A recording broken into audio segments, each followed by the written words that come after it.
I signed a marriage contract with a woman who owned half of this city, and the paper said 1 year. 6 years after that paper ran out, I woke up tied to a chair in my own kitchen. It was not rope from a hardware store. It was the soft gray cord from the study curtains, the one she had shipped in from Milan and never once opened. My wrists were behind the chair back. My ankles were wrapped neat and even. Whoever tied them had folded the loose ends under so the knots would not scratch my skin. Across the table my son Ivo was eating toast. My daughter May had her legs swinging under her chair because they still did not reach the floor. Nobody in that room looked upset. That was what climbed into my chest and sat down. My wife stood at the stove with her back to me. She was wearing the apron with the burn mark on the hem, the one she refused to throw out. She was making eggs the way I like them, soft in the middle, salt at the end and not before. She had learned that in our first month and had never once got it wrong since. Morning. Good morning. Could you untie me? The pan hissed. She turned the eggs once, patient, the way you turn eggs when there is no hurry anywhere in the world. You were talking about the divorce in your sleep again, darling. Kindly.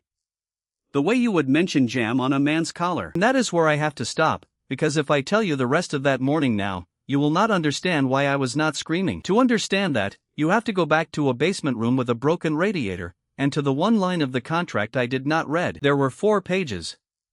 I read 3 of them. The 4th was the page about how a marriage like that ends, and I skipped it, because I already knew how it ended. It ended in 1 year. Everybody had said so. 9 years ago I was the night concierge at Meredith Court. Meredith Court is 9 floors of people who have never carried their own luggage. The lobby smells like cold stone and lilies, and the lilies get replaced on Tuesdays whether they have died or not. I worked the desk from dark until dawn. My room was in the basement, behind the laundry, and the radiator in there knocked all night like somebody wanted in. My name is Ari Fenn. At that time I was 26 years old, I had no degree, no savings, and one skill. I remembered people. Not faces. Anybody remembers faces. I remembered the small things nobody thinks are worth remembering. Mrs. Aqui in 7B took her coffee black on weekdays and with milk on Sundays, because on Sundays her sister called and the call went badly and she wanted something soft in her hand. Mr. Lorenz in 3A came home at 2:15 and pressed the elevator button with his knuckle, never his finger, because he had been sick once and had never got over it. Barlow boy in 5C brought girls up through the garage entrance so his mother would not hear the lobby chime. I knew all 4 of their names. He thought I knew none. That was the job. Not the door. The door is easy. The job is knowing which 2 people in a building must never share an elevator, and standing there with the doors open until one of them gives up and takes the stairs. 4 years of that. Years of holding a lobby quiet while the city slept, and I could have listed what any of those people ate, feared, drank, or lied about. I could not have told you one single thing I wanted for myself. Put the question to me and I would have wanted one thing. Let the night go by without anything happening. That was true and it was the whole list. My mother was at St. Brigid, which is a long-term ward with a garden nobody uses. She had a stroke when I was 23 and the second one took her speech. She still knew me. She would squeeze my hand twice when I came in, and the second squeeze always came a little late, like she was checking her own work. St. Brigid cost more per month than I made. I sold my father's watch, then his tools, then the record player, then the records, and then I ran out of things that were his. So the number kept climbing and I kept working nights, and that is how it was until the Tuesday I lost the job. A man came into the lobby past midnight wearing a coat that cost more than my year. He wanted the elevator to the 6th floor. Up there was Aurelia Voss, who had told me in October that a man might come, and that if he did, I was to say she was not home. She had not been crying over it. She had been very calm, and she had folded the note into my hand like she was tipping me. That is the kind of thing I remember. So I said she was not home. The man smiled at me. He had a good smile, the kind that has been practiced in glass doors. Do you know who I am? No. Would you like to? Not really. He took out his phone and made one call, and he put my name into it, which I had not given him, and then he went out to his car and sat there a long time with the engine running. The next morning the management company let me go. The letter called it restructuring. The letter did not say the word Voss anywhere on it, which was how I knew. My last night I sat at that desk until dawn and nobody came down, because in a building like that the staff changing is the same as the lilies changing. Girl who took over from me was called Petra and she wanted to know which button Mr. Lorenz pressed. He uses his knuckle. She wrote it down on her hand. I moved my things into a room above the Marsh Brothers bar, where my friend Joey worked the taps, and Joey let me stay for what he called future money. 11 days later a car stopped outside that bar that had no business being on that street. Joey saw it first. He was polishing a glass he had already polished and he stopped moving entirely. Ari, is that for you? Why would any of that be for me? I owe money to a clinic, not to anybody with a car like that, because a woman just got out of it and she is looking at our door like she is about to buy the building. I want you to understand what Selene Vaher looked like standing on that pavement, because every photograph of her gets it wrong. The magazines make her look cold. She was not cold.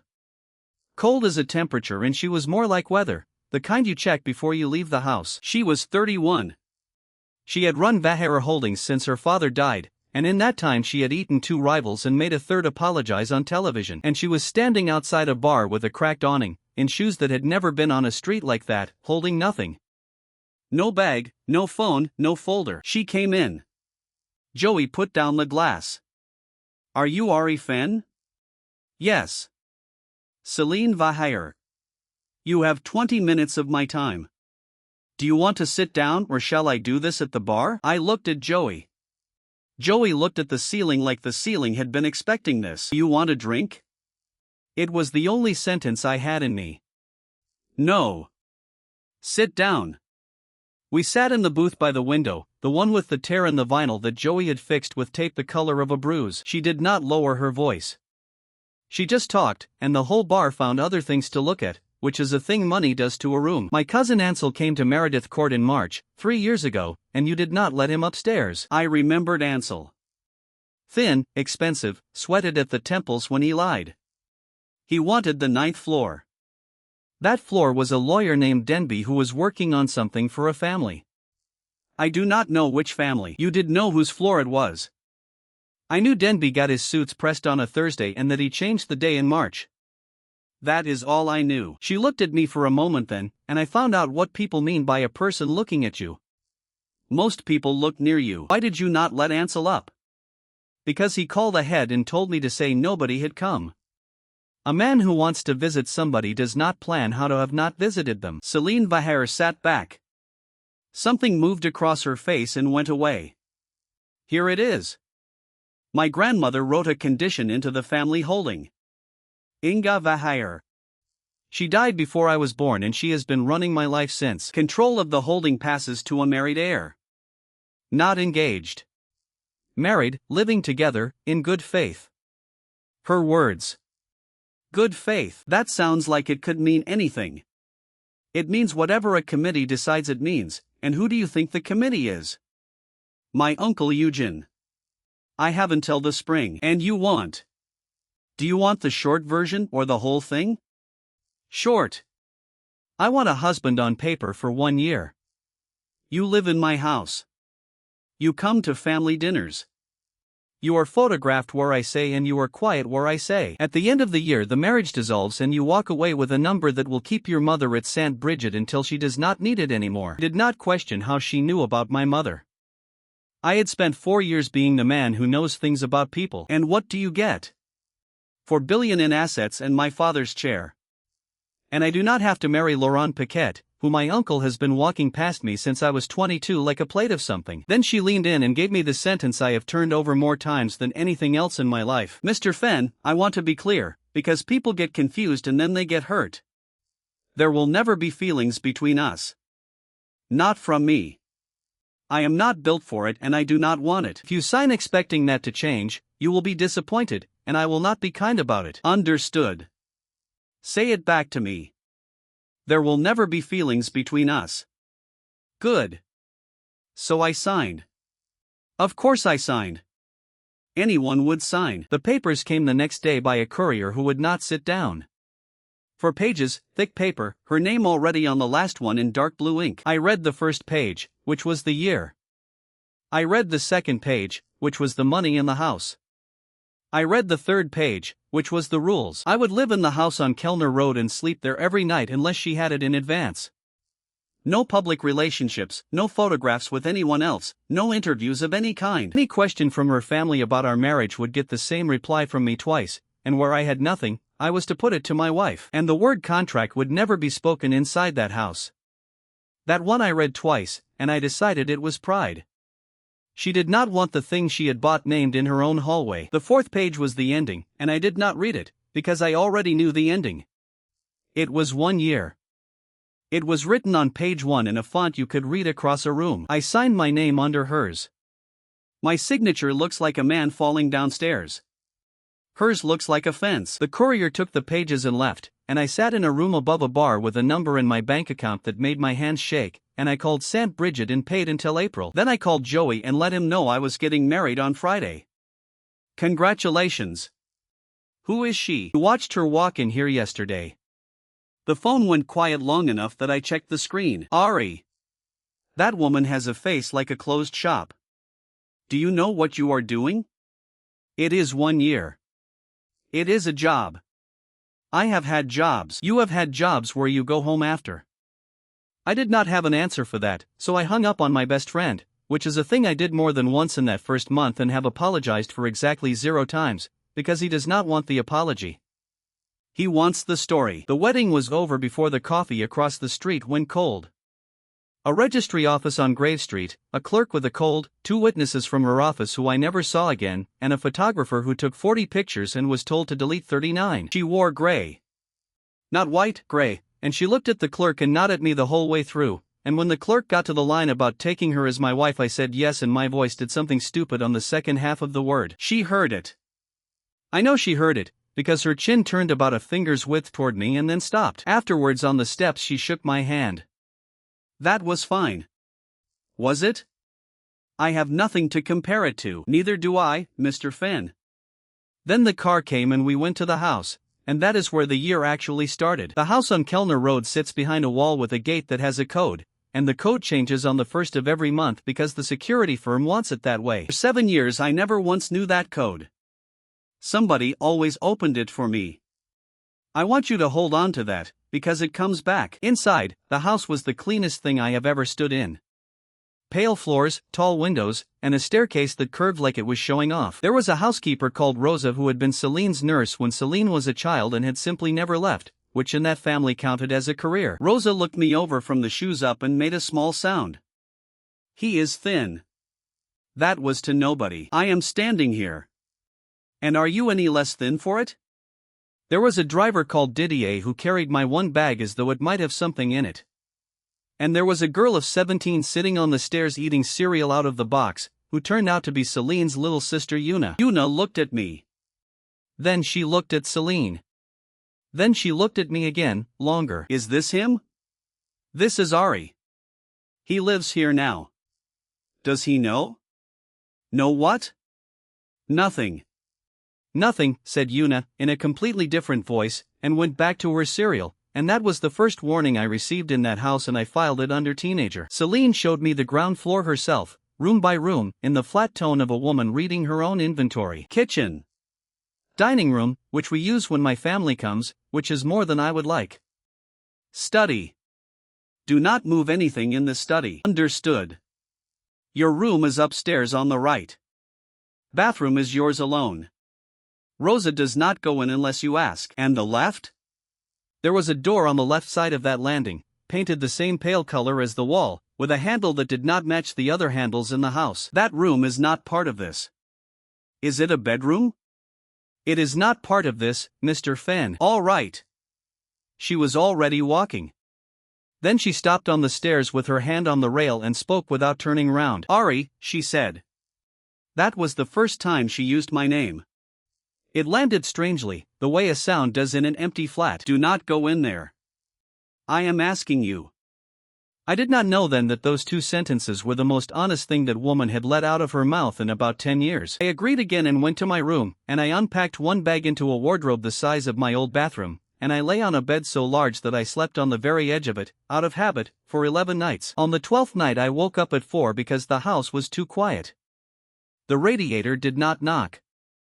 Nothing knocked. There was no lobby to hold. I went down to the kitchen in the dark and found the light already on. She was at the counter in a grey robe with her hair down, eating cold rice out of a container with a fork, standing up, like a burglar in her own house. She did not jump. She looked at me the way you look at weather through glass. You are awake. So are you. I am always awake. Sit down or go up, do not stand in the doorway. I sat down. She kept eating. There was a clock somewhere doing its job. Do you eat standing up every night? Is that a problem? It is a habit. I collect them. She put the fork down. Say more. So I gave her Mrs. Aqui and the Sunday milk. Lorenz and his knuckle. The Barlow boy in the garage door, and how I could hear which of 9 floors an elevator had stopped on by the sound the cable made. I do not know why I handed her all of it. It was 4 in the morning and she was the only person awake in the world, and she had asked me a question with no money attached to it. When I finished, she was quiet for a while. That is a strange thing to be good at. It is a useless thing to be good at. No. It is not. Then she rinsed the container, put it in the rack, and went upstairs, and I sat in that kitchen until the sky went gray. 2 days later, my wife's uncle invited us to dinner. The Vaher family eats on Sundays at the old house on Brant Hill, and they have done it since before anybody at that table was born. Rosa handed me a tie. It was navy with a fine gray line, and she pushed my hands away and did the knot herself, standing on the 3rd stair so she could reach. The last man I did this for was her father. He never learned either. Was he any good at these dinners? He was very good. He is also dead. Do not take that as advice. In the car, Selene went through the family for me, flat and fast, like a briefing before a hostile audit. Her uncle Eugen Vaher, vice chairman, her father's older brother, the man who had been the second best Vaher in every room for 50 years and had noticed it every single time. His son Ansel, who I had met once through a set of elevator doors. Her mother Bernadette, who lived in Portugal now and phoned on birthdays only. Mila Haas, director of communications, who had gone to school with Selene, sat 2 desks over from her from the age of 11, and had spent every year since being told how lucky she was to have such a friend. Is Mila family? Mila is worse than family. Meaning? Meaning family has to invite you. Mila gets invited. The house on Brant Hill has a hall with green stone in it and a portrait of a woman with a jaw like a shovel, and that turned out to be Inga, the grandmother, the one who wrote the condition. She was not smiling in the portrait. That woman never once in her life had a reason to. Eugen shook my hand for a long time. He was tall and soft and beautifully barbered, and he had a warmth that arrived about a half-second late, every time, like a translation. So this is the husband. Ari. Ari what? Fenn. Fenn. And what does a Fenn do? I worked nights at Meredith Court. The table went quiet in a small satisfied way, the way a table goes quiet when it gets exactly the thing it was hoping for. Ansel put down his glass. He looked at me and I watched him decide, all the way across his face, that he had never seen me before in his life. You were the doorman. Concierge. Is there a difference? The difference is a doorman opens the door. I decided who came in. Somebody at the other end of the table laughed. It was Una, with her mouth full, entirely without shame. Mila Haas leaned forward on her elbows. She had a lovely voice, low and easy, and she used it the way a locksmith uses a light touch. Selene, you never breathed a word. Not one. 20 years I have known you, and you get married in a registry office in a grey dress. It was a small thing. It was your wedding. Was I not worth a phone call? You were in Lisbon. I would have come back from anywhere. You know that. And there it was, in the first 10 minutes, and nobody at that table heard it except me, because I am the man who hears the sound the cable makes. That was not a friend being hurt. That was a woman asking, in front of 11 people, why she is never chosen, and dressing it up as manners. Eugen let his knife rest, and the whole table put down whatever it was holding, because that is what that noise means in that house. Well, since we are all family now, Ari, you will forgive an old man his curiosity. Of course. My niece is a very private person. She has been private since she was a girl. So I find myself wondering how well a man can know her in a few weeks. Try me. Eugen smiled. Ansel actually put a hand over his mouth. Mila stopped chewing. All right. What does my niece take for breakfast? Selene did not move. She had her hand around a glass of water and she did not move it a millimeter, and I have thought since about how much that stillness cost her. Because there is a right answer to that question. Coffee. Black, 1 sugar, the way it goes on every profile ever written about her. She does not eat breakfast. Everyone eats breakfast. She eats at night. 3:30, 4, standing at the counter, out of the container, cold, with a fork. She rinses it and puts it in the rack before she goes back up so nobody knows she was there. The dining room on Brant Hill has bad acoustics and I could hear the clock in the hall. Neela laughed first, a beat late. Eugen's warmth arrived on schedule and covered everything. Charming. A man who watches his wife. That is the job. Under the table, Selene put 2 fingers on my wrist. Not a squeeze. Just wait, for about as long as it takes to breathe in, and then it was gone. Later I found out that nobody in that family had known about the night eating. Not Rosa, who raised her.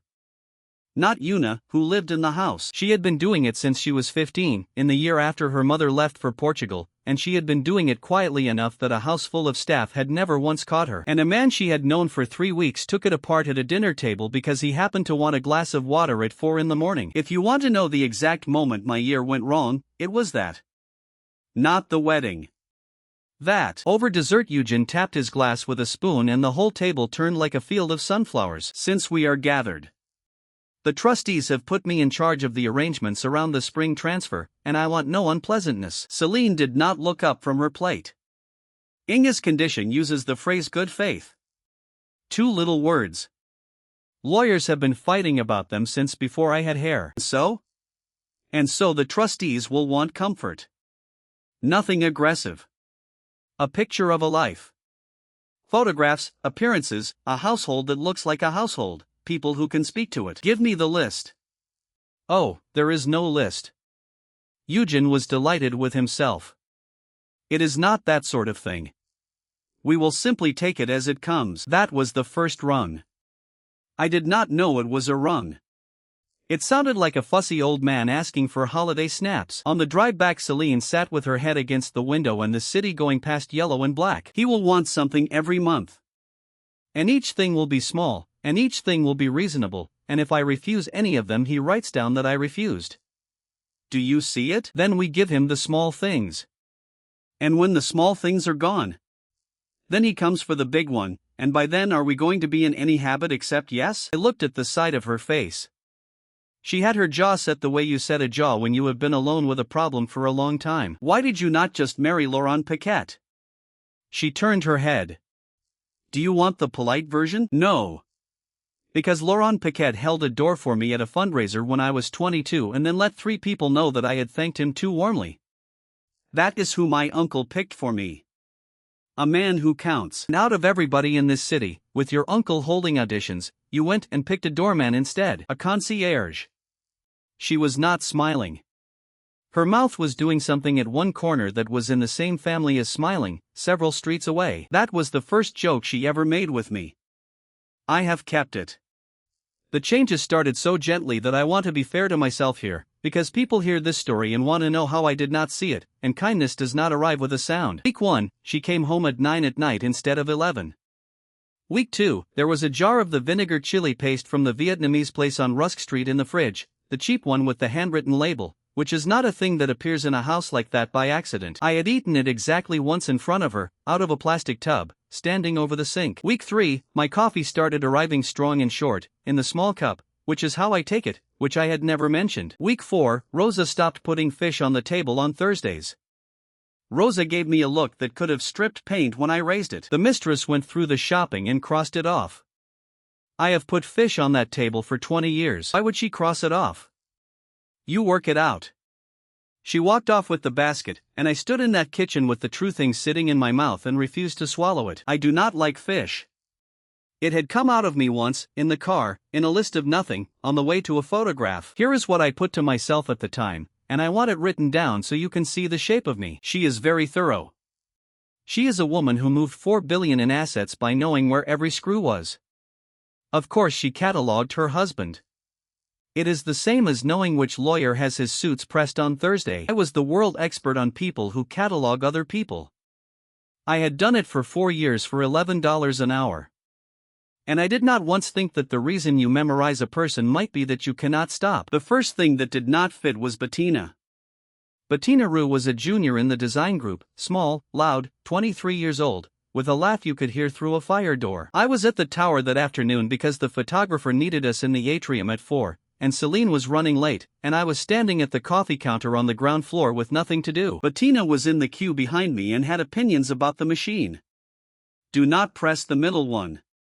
The middle one is a lie.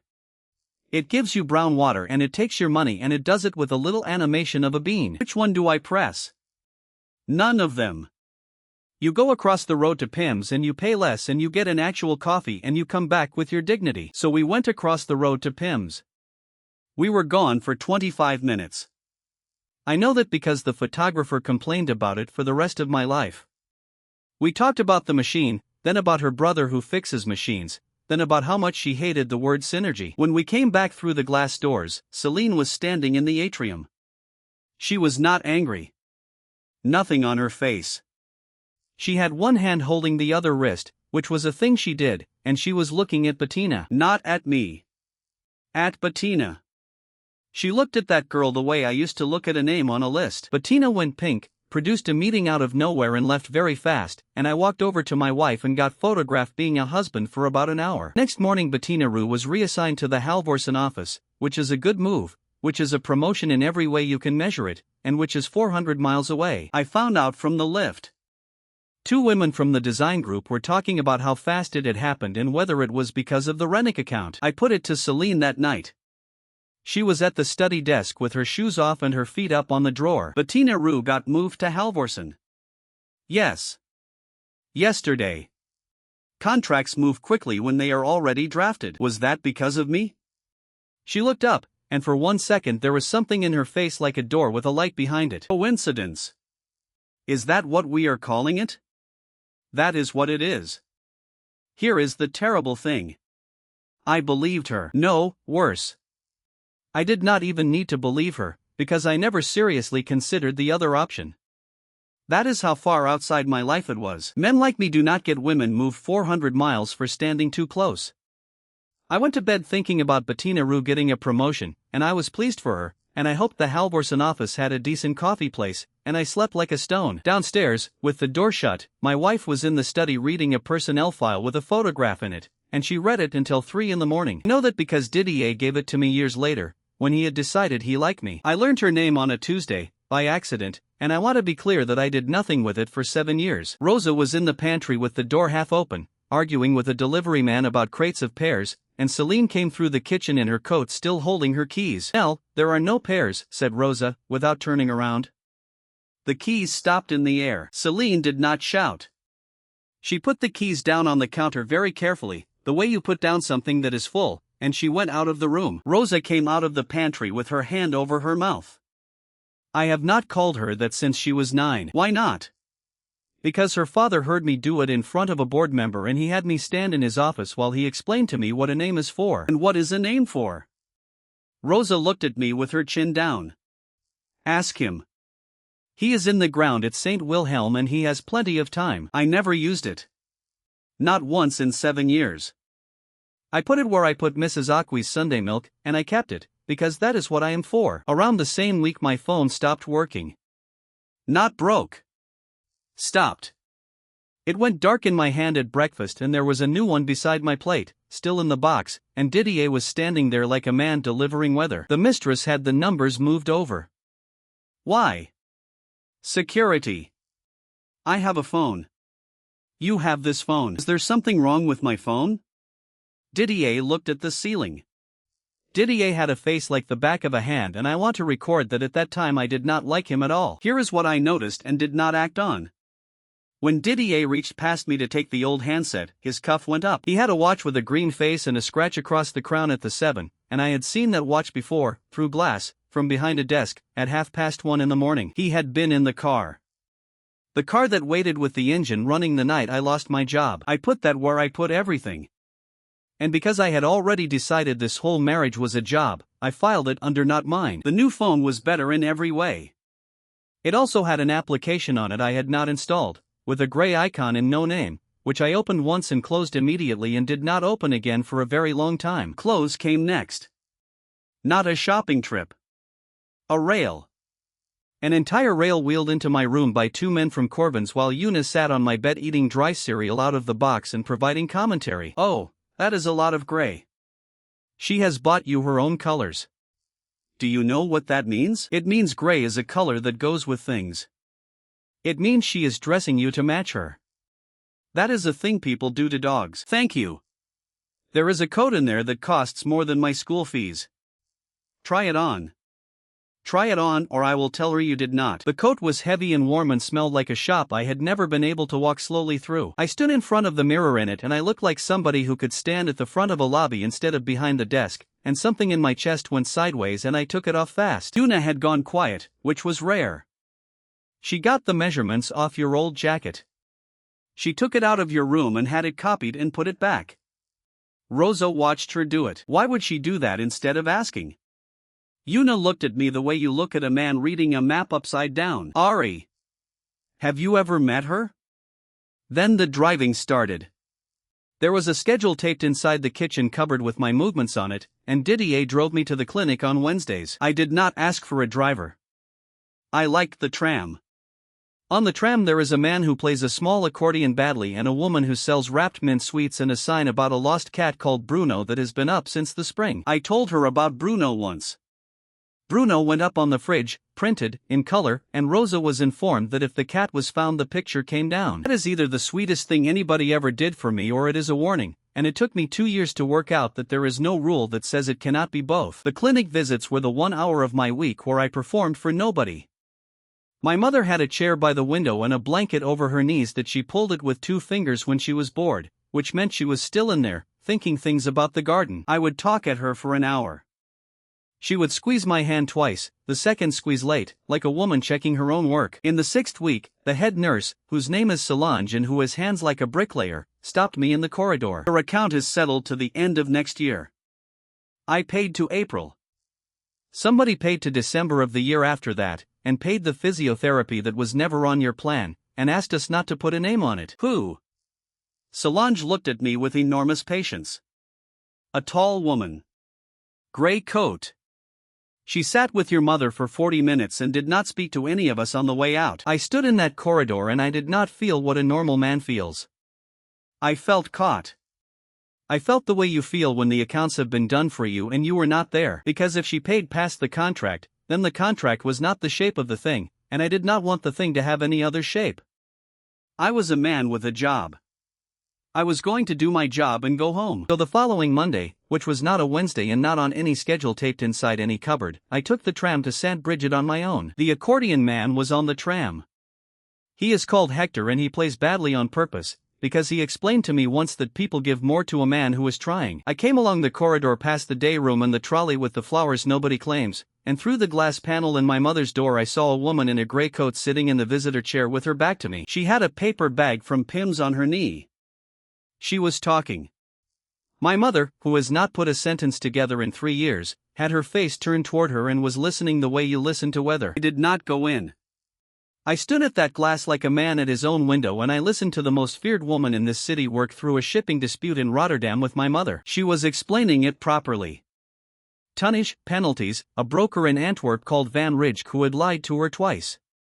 She was talking to a woman who cannot answer as though the answer might come. Then she stopped, and she said something quieter, and I could not hear it through the glass, and I have never asked her what it was. My mother's hand came off the blanket and got hold of her sleeve. 2 squeezes. The second one late. I watched Selene Vaher look down at that hand for a long moment.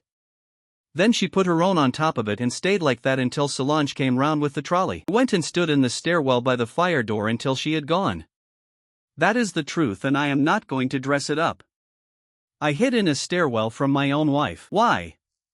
Because if I had walked in, one of us would have had to name what was happening, and I was not ready, and neither was she, and there was still a year on a piece of paper that made all of it deniable. That evening she came home at 9 and ate a bowl of soup at the counter standing up and asked me nothing about my day. How was Rotterdam?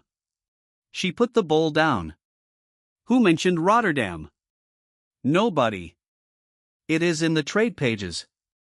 Did the Antwerp broker come back to you? There was a pause of about 2 seconds, which in that house was a shout. He came back. He came back with a worse number and a story about his mother. And I took the worst number, because his mother is real, I had it checked, and because if I break him this month there is nobody in Antwerp who will take my calls in the spring. She looked at me for slightly too long over the bowl, and then gave me the nearest thing to a compliment she keeps in stock. You are getting good at that. At what? At putting questions to you that I already know the answer to? I learned it off a woman who does it to me at every meal in this house, and she has never once apologized for it either. Except I did not have another home. I had checked. So I did the stupidest thing I have ever done, and I want you to understand that at the time it felt like good sense. I decided to be a bad husband. Not cruel. I am not built for cruel. I decided to be the kind of man a woman like that would want out of her house by the spring, so that the year would end clean and nobody would have to have a conversation. The campaign lasted 11 days and every single move of it went wrong. Move 1. I came home at 2 in the morning smelling like the Marsh Brothers bar, banging into the hall table on purpose. She was awake. She was on the stairs in the dark. Did you eat? I have been drinking. I know. Did you eat? There was cold chicken and bread on the counter with a plate over it. She sat across from me while I ate it and read something on her tablet and did not look up once, and at the end she took the plate away. You went out with Joey. Is his knee better? How do you know about his knee? You mentioned it. He fell off a crate of limes. Move 2. I left my things everywhere. Shoes in the hall, jacket on the chair, mug on the good table without a mat. 2 days later I found my shoes lined up by the door in the order I wear them. The most worn pair at the front. I moved them out of order to see. The next morning they were back in order. I did it again.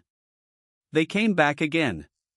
On the 4th morning there was a small square of card under the mug on the good table, cut to size, and I stood there holding my coffee with my ears getting hot. Move 3, and I am not proud of it. What does a man do when a woman will not be pushed? He gets stupid. I flirted with somebody in front of her. We were at a thing for the Rennick people, 100 and something in a room with too many lilies, and there was a photographer and a plan and I threw the plan out. Her name was Constance Rennick and she had a laugh like a bicycle bell and she was so obviously bored that she would have flirted with a coat stand. I stood too close. I laughed too much. I put my hand near her elbow and did not put it on her elbow, because when it came to it my hand would not go the last inch. Selene watched it from across the room with a glass she never drank from. Then she crossed the room and did not touch me at all. She put out her hand to Constance Rennick. Selene Vaher. You have met my husband. I have. He is very charming. He is. He does not know he is doing it, which is the good kind. Constance, tell me about the Halvorsen file. And she took that woman away by the elbow, properly, with contact, and left me standing there holding a glass, thoroughly and completely handled. In the car I finally cracked. Are you not going to say anything? About what? About tonight. About me. You were bored and you wanted a reaction. You got one from Constance, who is a nice woman with a terrible husband. Did it help? No. Then we can go home. I want you to hear the tone. There was no ice in it. If there had been ice in it, I would have had something to fight. She was patient with me. She was patient with me the way you are patient with a thing you already own and have no intention of returning. Move 4 never happened, because Tess turned up. Tess Owen and I were together for a year and a half when I was 23, and she left in the month my mother had the second stroke, which I have decided not to hold against her, mostly. She was at the counter of a bakery on Rusk Street on a Saturday, in a red coat, and she made a sound when she saw me that turned 4 other heads. Ari Fenn. Look at you. Look at the coat. Hello, Tess. Are you being kept? Somebody is keeping you. That is my wife over there. Tess turned around, and Selene was 6 feet away by the bread, in a gray coat and no makeup, on a Saturday, holding a paper bag, looking exactly like a person and not at all like a magazine. To her credit, Tess did not blink for very long. Congratulations. Honestly. Ari, give me your number. I am in the city until Thursday and Joey says you never call anyone. And I did the thing I do, which is not think, and I started to give it to her. I got 4 digits out. Selene arrived beside me. She did not push in and she did not touch Tess, and she took the front of my coat in her fist, low down, and leaned her weight into my side, and looked at Tess Owen with a small, warm, perfectly ordinary smile. He is married. The bakery went on around us. Somebody's card was declined. Tess laughed, the way you laugh when a room turns cold and you have decided to pretend it is a joke. I only wanted a coffee. He is married, she said again, in exactly the same voice, at exactly the same volume, as though the first one had been a rehearsal. We walked home.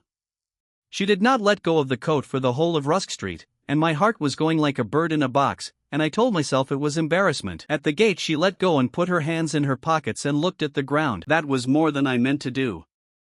It was a bit much. Yes. It was also, and what is the use of lying now, the best 40 seconds I had had in years. Why did you do that? Because you were going to give it to her. I was being polite. I know. That is what makes it unbearable. Then she went inside, and I stood at that gate in a coat that fit me too well, and I did the arithmetic that any man in that position does. She is protecting the arrangement. There is a photographer somewhere. It would look bad. The trustees. Eugen. The condition. Good faith. All of it. Every one of those was true, and not one of them explained why she had held on to my coat all the way down Rusk Street when there was nobody left to see. In the middle of June I got the flu, out of season, the way I do everything, and I found out what that woman is like when something goes wrong that she cannot buy. It started on a Tuesday as a sore throat and by Thursday I could not stand up straight. I have had flu before. You lie on a mattress, you drink from the tap, it goes away. That is not what happened to me that week, and I want the details on the record, because people who have only met her in a boardroom do not believe them. I woke on the Thursday to find a doctor in my room. An actual doctor, in a suit, at 6:30 in the morning, called home, who had a bag in a manner and no hurry. Behind him in the doorway was my wife in the clothes she had worn the day before, which meant she had not been to bed. Who is this? Dr. Home. He looks after my sister. I have a temperature. People have temperatures. Your temperature is 39.5, said Home, and you are talking too fast, and if you would put this under your tongue I could stop guessing. She did not go to work. I want to explain how strange that was. She had gone to work with a fractured wrist. She once took a call from the Halvorsen board in a dentist chair. She sat in the beautiful hostel chair from Copenhagen, moved from her room into mine, with a laptop she barely opened, for 2 days. She was terrible at it, and that is what I remember about those 2 days with the most love. She did not know how to sit with a sick person. She kept doing things. She brought soup that was too hot and then took it away and brought it back too cold. She looked up the flu and read me the results out of her own screen in the voice she uses for quarterly figures, including the mortality rate, which is not the fact you want at 4 in the afternoon at 39.5. Do you know what the mortality is in men under 40? Please do not. It is low. I am telling you because I have checked it and I would like you to know it has been checked. Rosa came up on the second day and stood in the doorway with her arms folded and delivered a verdict. Out. You are making him worse. Go and shout at somebody in Antwerp. And my wife, who removes company directors for less, got up and went downstairs, and I heard her arguing with somebody on the telephone in the hall for an hour in the tone of a woman who needs something to break. At some point on the second night I went under properly. The fever did what fevers do when I talked. I do not remember any of it. What I know because she gave it back to me, weeks later, in the car, in the flattest voice in the world, the way she tells you a number. You called me Mrs. Aqui. I did not. You did. You told me the coffee goes black on weekdays and with milk on Sundays and that the Sunday call goes badly. Then you asked me not to leave the desk. I have no memory of any of this. Then you said, and you were very clear about it, that you were sorry about the room on the 3rd floor, because there are no bedrooms on the 3rd floor, and you had put that to her and she had not believed you. There is no 3rd floor in this house. No, said my wife. There was one at Meredith Court. She kept her eyes on the road for a while after that. The other thing you did was hold on to my hand and ask whether the year was up yet. Twice. And when the answer was no, you went back to sleep. What did you do? I sat there and let you hold it, and I thought about how I would break it to Rosa in the morning that I was not letting you go back to that bar in the spring, and then I thought about how much of that I could not say to you, and then it got light. By the Sunday I was upright and eating toast and thoroughly embarrassed about all of it, including the doctor, including the chair. Home came a last time, took my temperature, pronounced me boring, and then stood in the hall and put something to my wife that I was not meant to hear and did hear, because I was on the stairs and the acoustics in that house are a matter of public record. Madam, if you do not sleep, I will be treating 2 of you. I am fine. You have not slept in 4 nights. I have known you since you were 7 years old. You did this when your father was ill and it did not help him either. There was a long silence in that hall. I do not know how to sit still while somebody is like that. Nobody has ever shown me how it is done. Then the front door, then the car, then nothing. And I went back up the stairs before she could find me on them. The second rung came by letter, on paper thick enough to build with, from Eugen, regretting the imposition. Hedwig Monk was coming to stay. Hedwig Monk had been at school with Inga, was 91 years old, sat on the trust because nobody had found a polite way to remove her, and had once made a grown man cry at a wedding for holding a fork wrong. She would arrive Friday and leave Sunday. She would need the blue room. And she was, in Eugen's phrase, a very observant lady. Selene read the letter standing up in the hall and then held it out to me without looking at me. He is sending her to count the beds. Can she do that? She is 91 and she has known this house since before my father was born. She can walk into any room in it and nobody alive is going to stop her. So we move my things. Yes. For 2 nights. For 2 nights. We stood there in that hall. Somewhere in the kitchen Rosa dropped something metal and swore at it in a language I did not have. Ari. If this is a problem, I will handle Hedwig and we will take the note in the file. It is not a problem. Say it properly. It is 2 nights and a sofa. I have slept behind a laundry room with a radiator that knocked. I will survive your soft furnishings. There is no sofa in that room. Right. There is a chair. Is it a good chair? It is a beautiful chair. It was made in Copenhagen. Do you know what it is like to sit in? Rosa moved my clothes on the Thursday. She hummed while she did it. It was not a tune, it was a comment. That room was bigger than the flat I grew up in. Gray walls, tall window, a bed you could lose a family in, and on the far side, a door I had never seen from the inside. I stopped. The door on the left, off the landing. From in here it was the other wall of that room. The forbidden room shared a wall with her bedroom, and there was a connecting door, and the connecting door had a lock on my side. On my side. I stood there with a shirt in my hand for long enough that Rosa noticed. Do not, said Rosa. I have not. Do not with your face either. Friday came. Hedwig Monk arrived in a car the size of a small church and came up the front steps under her own power, refusing every arm offered, and stopped in front of me. She looked at me for a long moment. She had eyes like 2 wet stones. You are the concierge. Yes. Good. The last one was a lawyer. He talked through dinner and he knew nothing worth knowing. He went past me into the house and that was the whole of my examination, and I would like the record to show that I was more frightened by that old woman than by anything else in this story except one morning. Dinner was pleasant. Una behaved for nearly an hour. Hedwig wanted the building on Meredith Court and I gave her Mr. Lorenz and his knuckle and she laughed until she had to put her hand flat on the table. Then the plates went and she looked at Selene down the length of the room. Your grandmother wrote that condition for you, girl. The house went quiet. She wrote it for me? Inga did not trust her sons. She trusted her granddaughter and she trusted nobody her granddaughter had not chosen.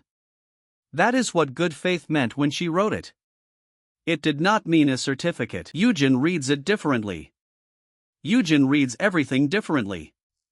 He has been doing it since he was a boy at that end of the table and he never once got a better answer for it. She went to bed at 9, and the house let out a breath, and I went up the stairs behind my wife with a toothbrush in my hand like a man going to his own trial. The first night was ridiculous.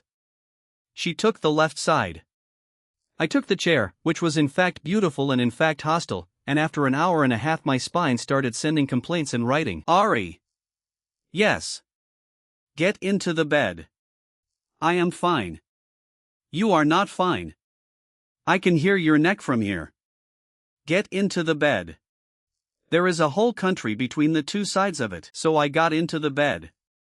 I lay on my back on the very edge like a man on a shelf, and I stared at a ceiling I could not see, and I listened to her breathing not change, which meant she was awake and doing exactly the same thing. She's still up? Hedwig? She is in the blue room with the door open. She has been listening to this house since 1950-something. She will hear a chair scrape. So we lie here. So we lie here. The window was open. Out on Kellner Road somebody was walking a dog that did not want to go home, and you could hear the man reasoning with it and losing. What do you do when you cannot sleep? I work. That is a job, not a habit. I go down and eat something out of the fridge standing up, as you have already broadcast to my entire family. I am sorry about that. Do not be. Nobody had ever noticed.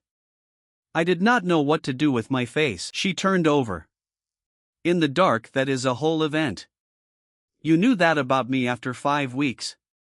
My mother lived with me for 18 years. She is in Portugal now. She is in Portugal now. I did not have anything for that.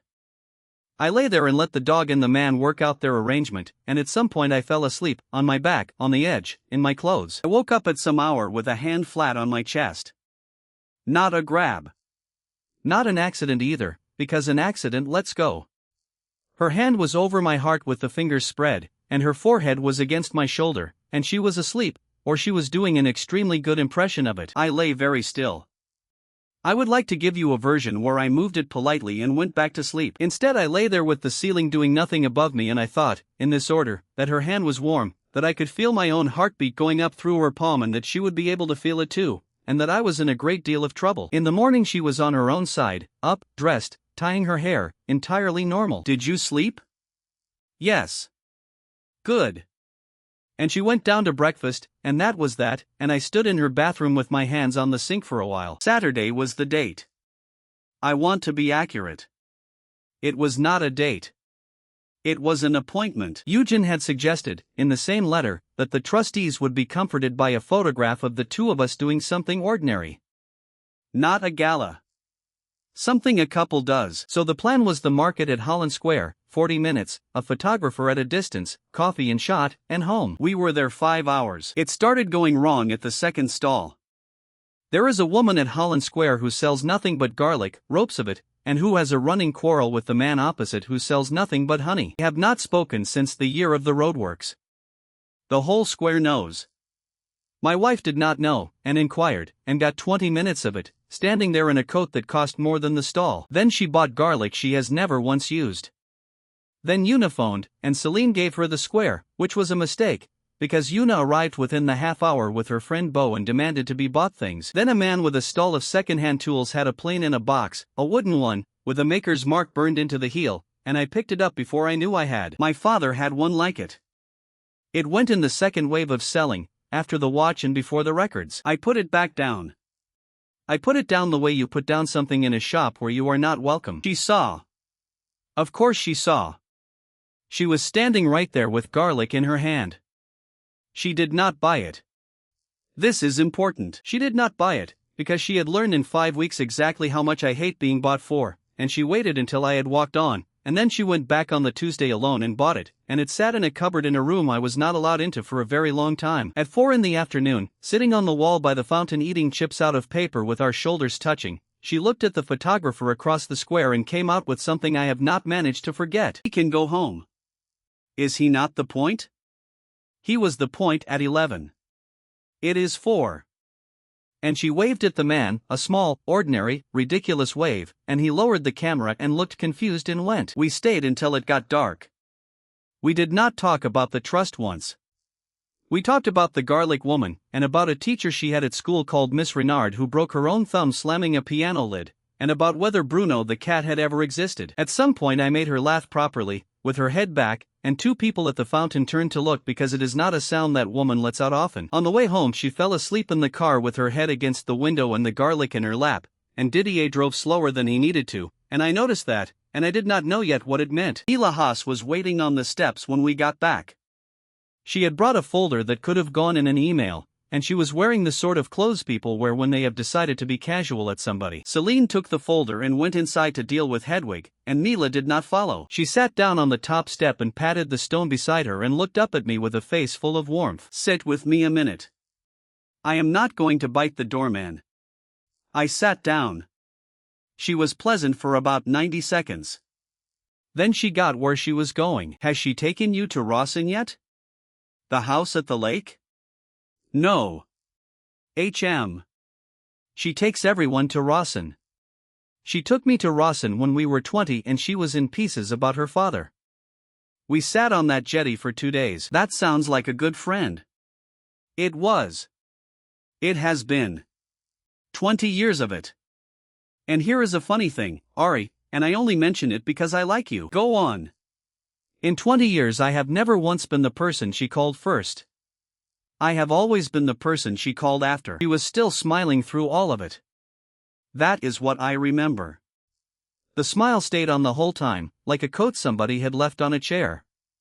What are you telling me? That you are the first person she has ever chosen where people could see it, and I do not think you have any idea what that costs a woman like her, and I do not think you have any idea what happens to the people who were standing where you were standing before you got here." Then she got up, brushed off her skirt, and went in to have a lovely evening with everyone. I stayed out on those steps.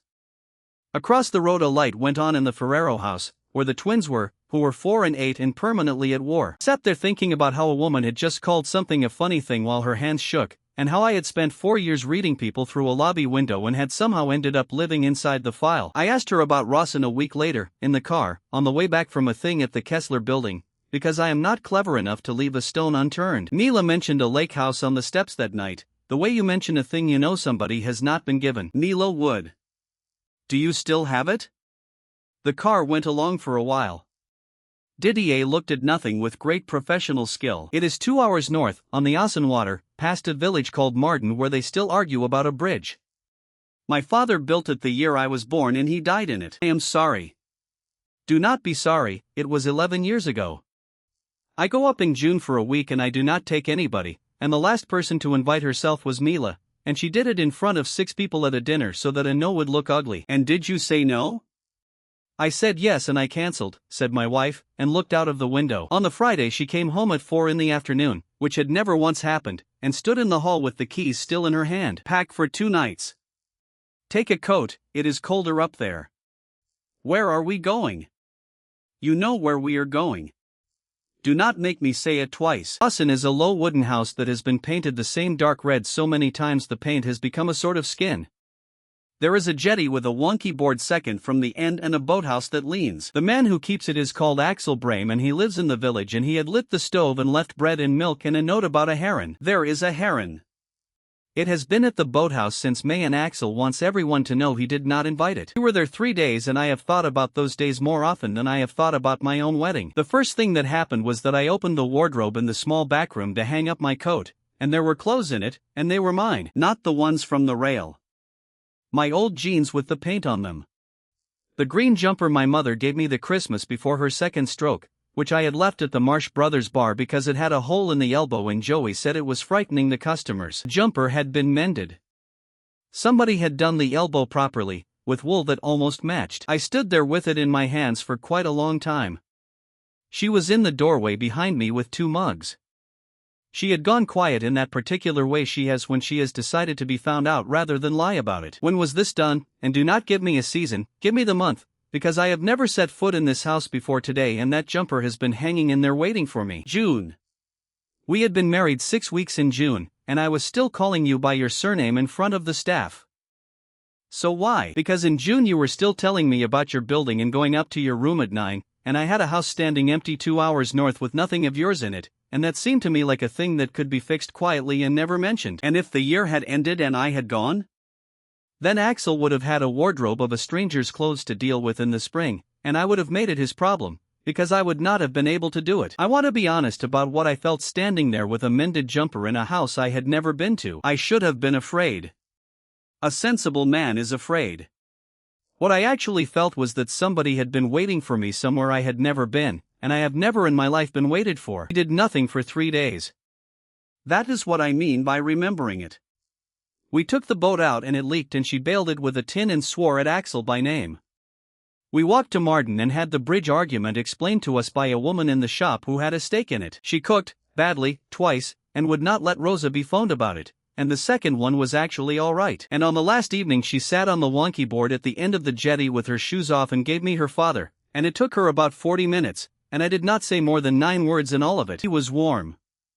Everybody says cold and they mean me, and I got the way I am from him being warm to everybody in the world except the two of us at home. Meaning?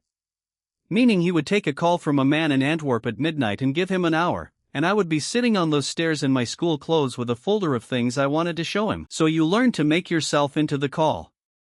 Yes, she said, after a while. Yes.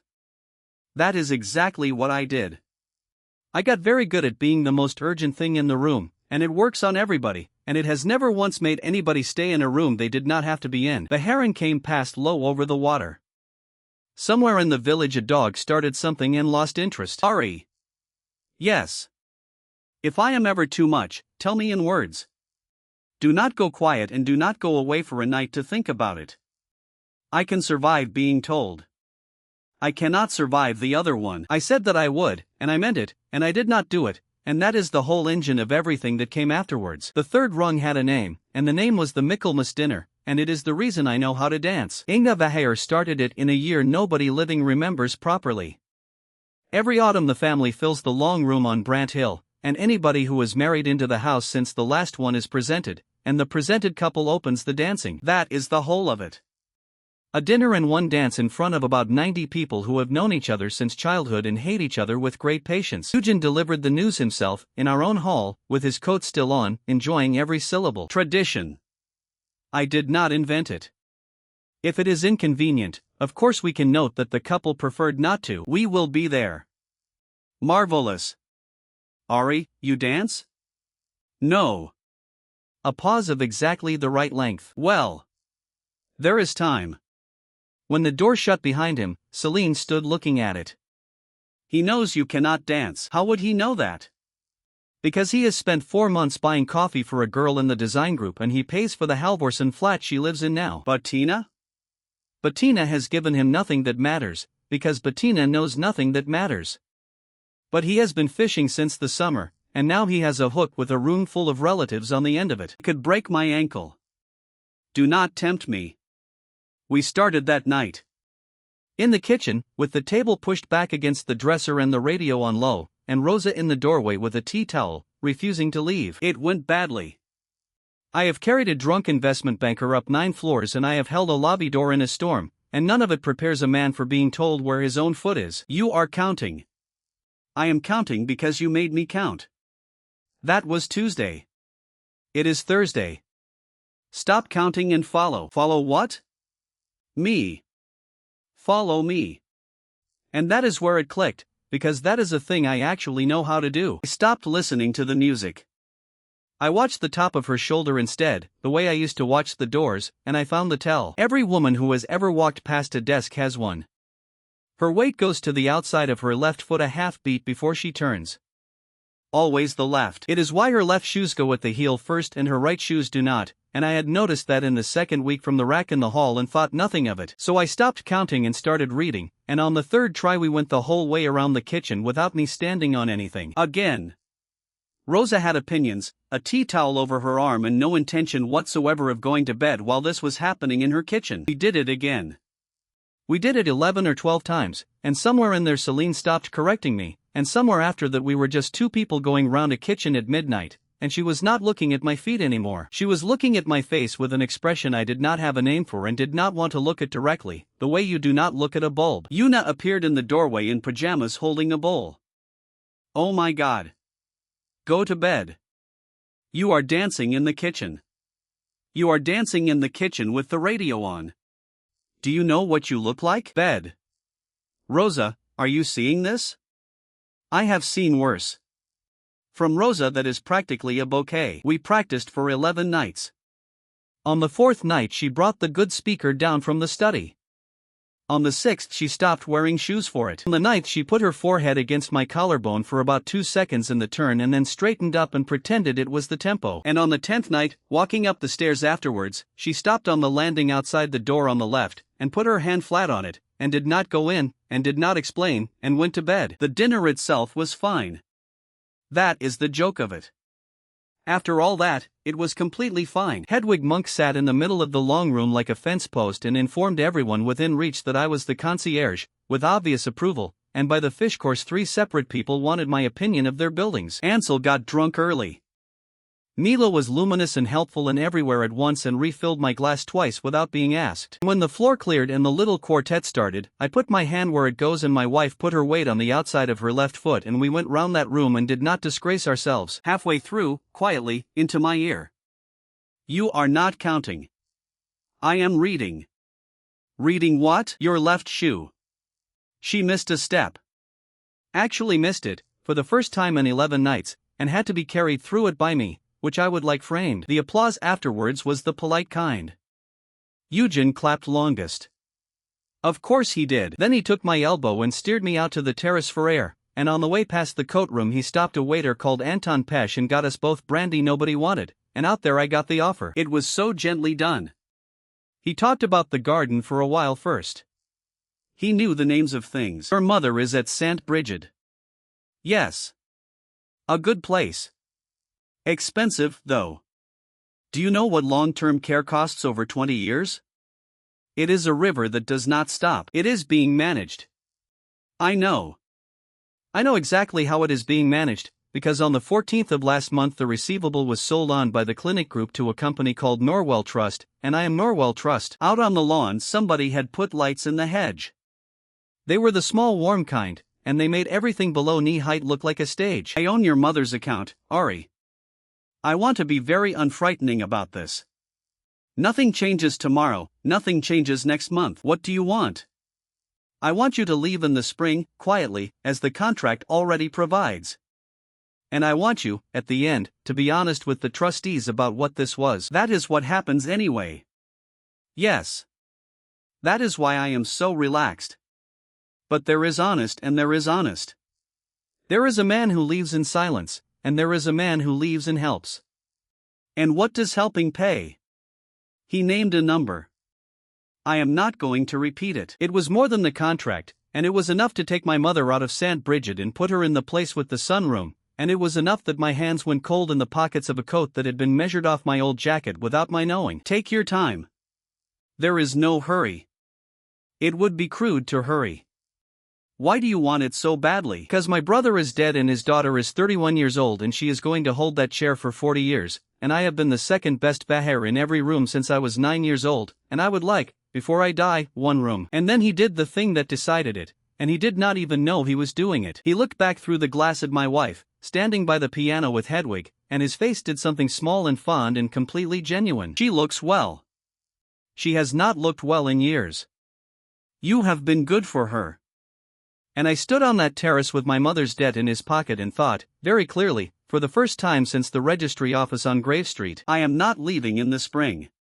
Not the way a man decides to be brave. I did not feel brave. I felt like somebody had moved a wall in a room I had lived in for months and I could suddenly see how small I had made it. I went back inside and I found her by the piano and I put my hand on the small of her back, in front of 90 people. Which was not in the plan for the evening and had no photographer attached to it. She went very still under my hand for a moment. Then she leaned back into it, about half an inch, and carried on talking to Hedwig Monk about drainage. I did not tell her about the offer. Put that on the list of things I got wrong, near the top. I told myself I was protecting her. What I was actually doing was keeping the only piece of leverage I had ever held in my life, in case I needed it, because a man who has been poor keeps things. The house was dark when we got back. Hedwig was long gone, Una was at Bose, Rosa had gone to her sister in Weller. At the top of the stairs Selene stopped outside the door on the left with her shoes in her hand. Then she opened it and turned on the light and stood aside. I want you to see it before somebody else describes it to you. Because somebody will, and they will make it sound like something it is not. It was not what you are thinking. I need to be honest, it was not what I was thinking either, and I had spent 4 months carefully not thinking it. It was a small room with a window and a rug, and it was full of my things. My father's watch was on the shelf in a dish. The chrome one with the crack in the crystal that I sold to a man on Vetter Street for 900, 3 years ago, on a Wednesday, in the rain. His tools were in a wooden box on the floor, all of them, including the bad screwdriver he would not throw out because it had been his father's. The record player was on the table with the records beside it in a crate, and my mother's yellow blanket from the flat was folded on the chair, the one she had before the ward, the one I gave to a charity shop on Rusk Street because I could not carry it. There was a plane in a box with a maker's mark burned into the heel. And on the wall, in a cheap frame that did not match anything else in that house, there was a photograph of me at the concierge desk at Meredith Court, taken through the glass from the street, at night. I could not speak for a while. I want to be truthful about how it felt, because 2 things were in my chest at the same time and they did not cancel out. One was that somebody had gone around this city for months, to a man on Vetter Street, to a charity shop, to a stall at Holland Square, buying back a life I had sold off in pieces, and had never once used it to make me grateful. The other one was the photograph. Because the photograph was taken before we met. How long have you had that picture? She was in the doorway with her arms folded and her shoes still in her hand. Do you want the date or do you want the reason? Ansel came to me in March, 3 years ago, very pleased with himself, to complain about a man on a desk who would not let him upstairs. He had a photograph of you on his phone because he wanted you fired. And you kept it. I asked for it. Why? Because I had spent that entire month in rooms full of people who did what my uncle wanted, and then a man I had never met stood in a doorway at 1 a.m. and did not. She looked at the floor. I know how this looks. I would like to promise you it is the only room. I am not going to, because you would find out, and then you would not believe the true things. Are there other rooms? There is a folder. And a drawer at the office. And Didier keeps a log because I put him on it, and I have read it every night since the day I brought you here, including the nights when it says the tram and the bakery and home. The window was open a crack and the hedge outside was moving. Say the thing you are thinking. Say it now, because if you say it in 6 months it will be worse. So I said it. You are frightening. I know. Are you going to stop? My wife looked up at me from the doorway of a room full of my dead father's tools, and she gave me the only true thing she had, and it is the reason I did not walk out of that house that night, because a liar would have said yes. I do not know how. Ansel turned up at the house 11 days after that, on a Tuesday, at 10:30 at night, drunk in the particular way of a man who has been drinking alone in a parked car. Rosa would not let him past the mat. I came down and found the 2 of them in a standoff, him swaying, her holding the door like a customs officer. I need to talk to your husband. He is nothing of yours. Rosa held the door. He is the young master and you are on the mat. I let him into the kitchen, because I have never in my life managed to shut a door on a man having the worst week of his year. That is not a virtue of mine, only the way I am put together. He sat at the table and put his head in his hands. Do you know what my father calls me?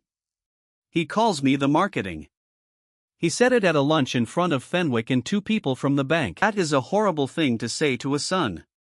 He is not wrong, which was the first true sentence Ansel Vaher had ever spoken in my hearing. Then he wanted money. Not much, in his terms. He had bought into a vineyard near Curdy with a man called Paul who had since stopped answering his telephone, and the whole thing had been done without his father knowing, because his father not knowing was the entire point of it. I do not have that kind of money. You are married to that kind of money. That is her money. I have a settlement, and it is spoken for, and the thing it is spoken for is a ward at St. Bridget. Ansel laughed with his head back. God, you really are what he says you are. Do you know he has a man in this house?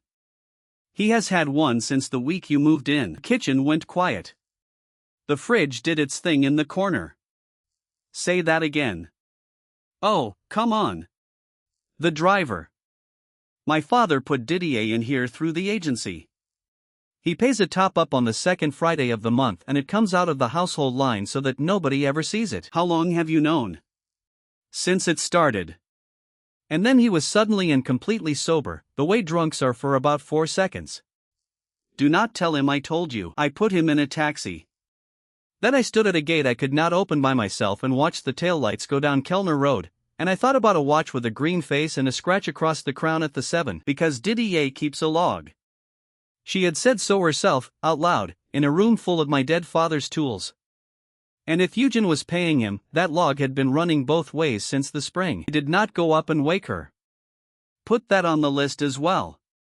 Instead, I went down to the garage at 6 the next morning, got into the front passenger seat of a car I had only ever sat in the back of, and waited for him with 2 cups of the terrible coffee from the machine in the hall. Didier came in with his keys and stopped dead. I know about the second Friday. He did not deny it and he did not decorate it. He put the keys in his pocket and stood there with his hands at his sides like a man at a graveside. 200 a month.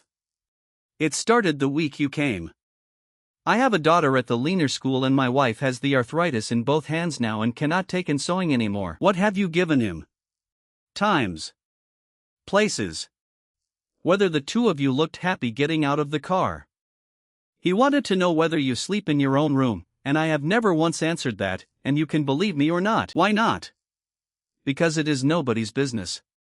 And because the mistress asked me to keep a log and paid me properly to keep it and has never once asked me to put a lie in it, and there is a difference between those 2 people, and I have known which is which since the first week. I sat there with 2 cups going cold in my hands and made the decision that my wife still says was wrong and I still say was not. Keep taking his money.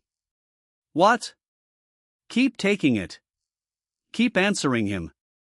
From this morning you tell me what he asked before you answer it, I will tell you what to say, and every question he asks goes in the log where she reads it. Didier looked at me for a long moment. You want me to be a liar for you instead of for him. I want you to be exactly what you have been since the spring, pointed the other way. And when this ends, and it will end, your daughter stays at the Leaner school. I will put that in writing tonight if you want it. He took the coffee. He did not drink it. But he took it. That is how, for the next 7 years, Selene Vaher paid 200 a month for a picture of my marriage that I hung on his wall myself. I told her that night, which is one of the few things in this story I did in the right order. She listened the whole way through without moving. Then she went to the study and came back with the second phone from the hall drawer, the one with my old number in it and nothing else, and put it on the table between us. Then you should have this as well. What is it? It is exactly what you think it is. It has been in that drawer since the second week. I have never used it once, and I want you to know that I could have. Why give it to me now? Because you have just handed me my uncle's man and asked me for nothing, and I have been sitting here for 10 minutes trying to work out how a person becomes worth that, and this is all I have got in the house. Winter in that house was the best time of my life and I did not know it while it was happening, which I understand is the standard arrangement. We got into habits. Habits are what I am made of, so I noticed every one of them arriving. She came home before 8. Not most nights. Every night, and when she could not, Didier would appear at 7 to take me to wherever she was, so that we ate in a car park behind the Kessler building out of paper boxes. Came from a Georgian place on Rutland Street run by a man called Otar, who put in extra bread when he saw her coming, because he thought she was too thin and informed her of it every week. She never once corrected him. That is the woman the magazines call untouchable. A man who fries bread called her too thin every Thursday and she took it like a schoolgirl. We watched terrible things on television. She had never seen a cooking competition in her life and she took to it like a general, picking a favorite in the first 10 minutes and then getting personally wounded when they overworked pastry. She fell asleep on the sofa with her feet under my leg, which started as an accident and stopped being one around the 3rd time. She let me carry her up once. Only once. Halfway up she opened her eyes and looked at me from about 4 inches away and neither of us got a word out, and I put her down outside her door with my heart going like a fist on a gate. I want to be careful here, because there is a version of this story where I am a fool the whole way through, and that is not true. I knew. By December I knew. I knew because a woman who has never given anybody anything had put a spare telephone into my hand rather than let me find it. I knew when Una, who tells the truth the way other people breathe, sat on the counter swinging her heels and mentioned that her sister had cancelled Rawson this summer before I turned up. Rawson is the lake house. It is the thing she does alone every year since their father died. And instead she had gone to a bar on Deller Street on a Tuesday night that June, 9 months before I ever met her, and sat at the end of it, and left. Joey worked Tuesdays. Joey works the taps at the Marsh Brothers bar on Deller Street. I stood in that kitchen holding a wet plate for a long time. So I knew. What I did with knowing is I put it in the file, the way I have put everything, and I went on being pleasant and useful and quiet, because if I put it into words then one of us would have to do something about it and the year would end in April. That is what I would take back, if anybody ever handed me the page and a pen in one clean minute. She was not hiding. She was waiting. She had been waiting since a March 3 years before, and I let a woman with no talent for wanting things out loud go on waiting, because I was comfortable and I was frightened and the arrangement suited me. Mila made her move in February, and she made it well, and I did not see it until it was on the table. She came to the house on a Sunday with the folder she always had and a bottle of something for Rosa, and she found me alone in the study, which was not luck. You are good for her. I want you to know I have never once thought otherwise. Thank you. Which is why this is difficult. She put a document on the desk. It was 3 pages, thick paper, and I knew the typeface before I could read a word of it, because I had signed something set in it on a night above a bar. Deed of dissolution. Drafted for April. Standard. Eugen's office sends these round in advance so that nothing has to be rushed at the end. That belongs with her office, not with me. It requires both signatures and a family witness. She will not sign it while you are standing in front of her, and you will not raise it while she is being kind to you, and so April will arrive and there will be a scene, in public, in front of the trustees, and she will be humiliated in the 1 week of her life where she cannot afford it. Why are you giving it to me? Because you love her. It came out in the most gentle voice you ever heard, and it costs you nothing to be the adult here. I looked at the pages for a long time. Here is what she had done, and I take my hat off to the craft of it.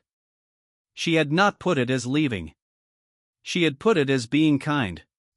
She had made walking out of that house into the considerate thing, the thing a good man does quietly, in advance, to spare somebody a scene. And she had put my own year in front of me in the same typeface as the first night, so that the whole thing would feel like the natural end of a document I had already agreed to. I did not sign it. I did not throw it in her face either, which is the thing I would want to tell you I did. I put it in the inside pocket of the coat that had been measured off my old jacket, and I carried it around for 9 days like a man carrying a stone in his shoe. On the 9th day I said the word. We were in the kitchen. It was late, she was eating out of the container standing up, and I was at the table with a cup of tea going cold, and the radio was on low because we had never turned it off after the dancing. Selene. April is in 7 weeks. I know what month it is. We have not talked about the divorce. I have thought since about what that word did to the room, and the closest I can get is that it was like a fuse going. Everything stayed exactly where it was. She did not drop the fork. Nothing flew across the kitchen. The radio kept playing something with a saxophone in it. She put the container down on the counter and turned round and leaned back against it, and her face was completely pleasant, and the temperature of the whole house went down. Say that again. Selene. Say the word again. I want to hear it in this kitchen. You do remember that there is a rule about words in this house. The rule is about the word contract. Yes. And what do you imagine that rule was for? Did not have anything for that. The radio kept doing its saxophone in the corner like a man whistling through a funeral. Do you want to leave? No. Then why is that piece of paper in your coat? I stopped breathing for a second. The coat was on the back of the chair in the hall where it always was. Mila brought it. She had a whole speech. I know exactly what she came here to do. Do you think she came into my house without me knowing what she came for? Then why let that woman through the door of this house at all? Because I wanted to see what you would do with it. And there it was, out in the open on the table between us, the whole shape of her, and I sat in that kitchen and looked at it. She had let a woman walk in and hand me the door, and had waited 9 days to find out whether I would use it. Did I pass? You did not sign it. You also did not burn it, and you did not bring it to me, and you carried it around next to your chest for 9 days. So what am I supposed to do with that? I do not know. She was very still. Then something in her face came apart, only slightly, the way ice does, from the inside first. Ask me the real question. You have wanted to for months and you keep taking the small road. Ask me. So I stood up, and I asked it. Do you want me to stay after April? And the most frightening woman in this city put both hands behind her on the counter and held onto it, and could not get a single word out. She tried twice. I watched her try. That is the thing I would put in front of anybody who wants to tell me what she is. She could tell a board of directors that their division was closing. She could stand up in a room of 90 Vahers with Inga's portrait over her shoulder. She could not stand in her own kitchen and say the 4 words that were queued up behind her teeth, so she did what she does. She reached for the thing she can do instead. If you stay, we should have a child. I sat back down. Slowly, because my legs had opinions. What? It solves the trust. A child ends the argument permanently. Good faith becomes unarguable. Eugen has nothing, Hedwig will vote, and the condition is finished for good. That is your reason? That is the reason I am able to give you. And then she picked up the container, and rinsed it, and put it in the rack, and went upstairs, because that is how that woman leaves a room she has just set fire to. I sat in that kitchen until the sky went gray, for the second time in that marriage. Then I went up, and I stopped on the landing, and I knocked on her door instead of mine. I am not going to give you what happened next. Some of it is mine and some of it is hers, and none of it is the trustee's business. I will give you this much, because it is the only part that matters. At some point in the small hours, with her head on my arm in the dark and the window open a crack in the hedge outside doing its work, she got it out into my shoulder, very quietly, in the voice of somebody confessing to a crime. That was not the reason. I know. I do not know how to say the reason. You do not have to say it tonight. She was quiet for so long that I thought she had gone under. Then, into my shoulder again, quieter. Do not ever leave this house. And I lay there in the dark, warm, half asleep, stupid with happiness, and I said the thing that any man says at 4 a.m. to the woman he has just stopped pretending about. I am not going anywhere. I have thought about that sentence a great deal since. I meant it as an answer. She filed it as a term. April came and went and nobody signed anything. The trust met in a room above a bank on Verrill Street with a carpet the color of gravy, and it took 11 minutes, and Hedwig Monk voted with her whole arm in the air like a woman flagging a bus. Good faith, she announced at a room that had not asked her. I have slept in that house. The man knows where her shoes go. Eugen did not fight it. He congratulated us in the corridor and he meant about a third of it, and he shook my hand for a long time again, and he did not mention Norwell Trust, and neither did I. That is the thing about a man like Eugen. He does not lose. He waits, and he calls the waiting something else. Hila came to the house once more that spring. She brought a plant. Selene met her in the hall. I was on the stairs and neither of them asked me to go, which I have decided was on purpose, on both sides. I wanted to give you congratulations properly. In person. You brought Ari a deed of dissolution in February. The hall was very bright. There was a square of sun on the floor between them with dust going round in it. I brought him a document that exists. I did not write it. Mila. Look at me. And Mila Haas looked at her, and her chin was up, and I watched a woman decide to hold her ground in front of the only person alive who could take it off her. You have been my friend since we were 11. When my father died you slept on my floor for 9 days. I have not forgotten 1 hour of it and I am not going to. And why? Because in 20 years you have never once wanted me to have anything before you had it. And I let that go, over and over, because you were there on the floor for 9 days, and because I thought that was what people were like. That is not fair. It is completely fair, and here is what it costs me. I am not angry with you. I am tired. The dust went round in the sun. Do not come to the house again. Come to the office. Do the job, do it well, take the money, and do not sit on my steps and tell my husband what things cost. And that was the whole of it. No lawyers, no letter, nothing on paper. Mila Haas took her plant and left and was at her desk on Monday and is at her desk now, promoted twice, extremely good at her work, and has not been inside that house in 7 years. Una, who had been listening from the landing with no shame whatsoever, waited until the door shut. That was brutal. That was polite. She left the plant. She left the plant because it was for the hall. That was Rosa, from the kitchen. It is a good plant and I am keeping it. She was pregnant by the end of that summer and she managed it the way she manages a merger. There was a folder. Of course there was a folder. It had a consultant in it called Brandt who she had chosen off outcomes rather than manner, which anybody who met the man could work out in about 9 seconds. She read everything. She read the sort of studies that have footnotes about sample size, and then she read the arguments about the footnotes. At 11 weeks she came home and stood in the kitchen with her coat still on. I am told this is the point at which people tell their families. Are you asking me whether you should? I am asking you what happens after we do. Yuna will cry on me. Rosa will start on the wool. And my uncle gets a date, and a date is a thing he can plan against, so we tell Yuna and Rosa and nobody else. Then my sister will tell the whole tower by Thursday, said my wife, who has never once been wrong about that girl. Yuna cried on her. Rosa started on the wool that night, a yellow thing, and had it finished before Christmas and would not let anybody touch it, and the tower knew by Thursday. Here is what I was not ready for, and it is the reason I am giving you any of this instead of skipping to the hospital. Around the 5th month she got quiet in a new way, and it took me 3 weeks to work out what it was, and I only got it because I was in the study looking for tape. There was a page on the desk with her handwriting on it, which is rare, because she does everything on a screen. It was a list. It had 2 columns. One side was headed with my name and the other side was headed with the word after. Under my name it said things like the tram, Wednesdays, Joey, the plane in the box, the bar. Under after it said nothing at all. The column was empty and she had drawn the line down the middle twice, hard enough to go through the paper. I stood there like a man who has opened the wrong drawer. That night I waited until she was in the chair with her feet up and the lamp on, and I put the page on her knee. What is this? You know what it is. Say it out loud and I will not do anything except sit here. She looked at the page for a long time. Then she gave it to me straight, which by then she could do about 1 time in 3. A man who cannot leave and a man who does not want to leave look identical for about 2 years.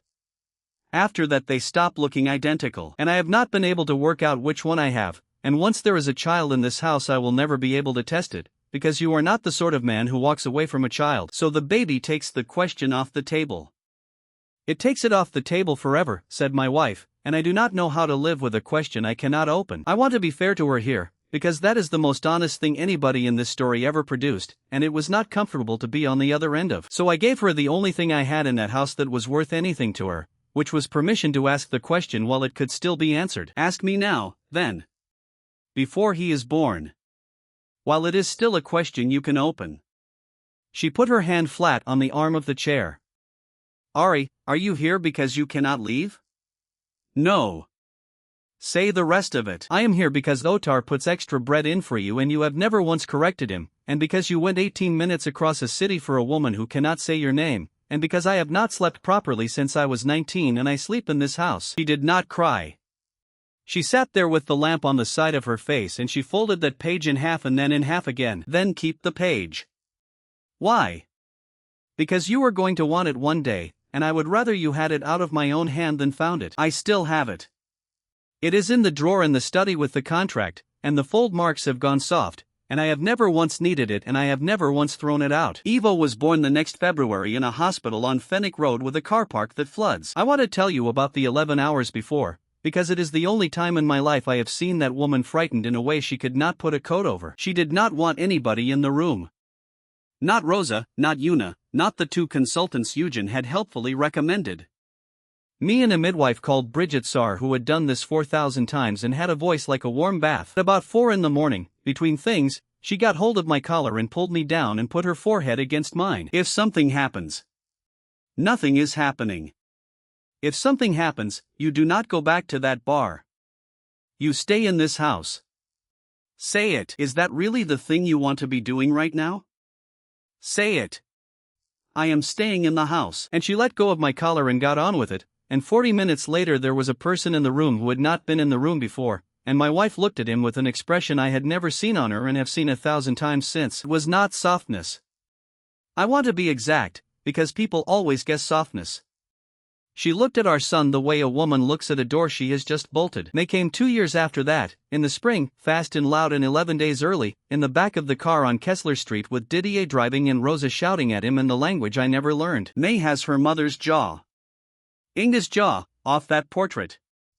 Hedwig Monk lived long enough to see it and laughed so hard she had to sit down on a hall chair. So that is the family. That is the household in the photographs that the trustees were so comforted by. 2 children, a house on Kellner Road, a housekeeper who has never once let me carry a heavy thing, a driver I ended up liking, a sister-in-law who moved out at 19 and comes back every Sunday to eat everything in the fridge. And here is what the photographs do not have in them. The gate code changed on the 1st of every month for 7 years and nobody ever gave it to me. Not once. Not out of malice. I asked twice, in a light voice, and both times something else became urgent. Gray application with no name got moved to the second screen and then into a folder called Utilities, and I stopped pretending I did not know what it was somewhere around the second year. Didier still kept the log. I know because I found it in the glove box looking for a parking token, a soft gray notebook, and I read one page of it, and the page was a Tuesday from that January, and it had the tram on it, the clinic, Otar, home, and the time at which I laughed. There was a man on the corner of Kellner and Vetter in a green car who I clocked in the third year, and who I never once mentioned, and who I eventually started nodding to. And every time I went to see my mother, my wife knew what floor I was on. You want me to describe what that felt like? Everybody does. It felt like being held. That is the true answer, and it is the one nobody likes. I grew up in a flat where nobody knew where I was, and then I stood behind a desk for 4 years knowing where everybody else was, and then a woman arrived who kept me the way I keep other people, and my body took it as warmth years before my head got around to arguing. The head did argue. Once a month, at 4 in the morning, the head had a great deal to say. But there were 4 of us in that house by then, and May would not sleep unless somebody sang the one about the boat, and it is very hard to hold a philosophical position at 3 in the morning while singing about a boat. The nursery run is where I found out what my wife is like in a world she cannot buy. At the Halden nursery there is a group of parents who have coffee on Fridays at a place called Norsk on the corner, and because I was the one who did the mornings, I was the one they collected. There was a woman there called Dagny Sorrell. Divorced, architect, funny in the way that cost somebody something, with a boy called Rune who bit people for a term and then stopped. She was kind to me before she knew anything about me, which in my life is rare enough to be an event. She thought I was the husband of somebody who worked long hours, and she was correct, and she filled in the rest wrong. By the third Friday she was saving me a chair. By the fifth she had my number for the group messages. By the seventh she sent one that was not about the group. I want to be honest about this, because it is the only place in this story where I am the one at fault and there is no clever reading of it. I liked being liked by somebody who did not know anything. I did not answer that message and I did not delete it either, and it sat on my telephone for 4 days like a coin in a shoe. You have already worked out that my wife saw it, because my wife sees everything, and you are wrong. She did not see it.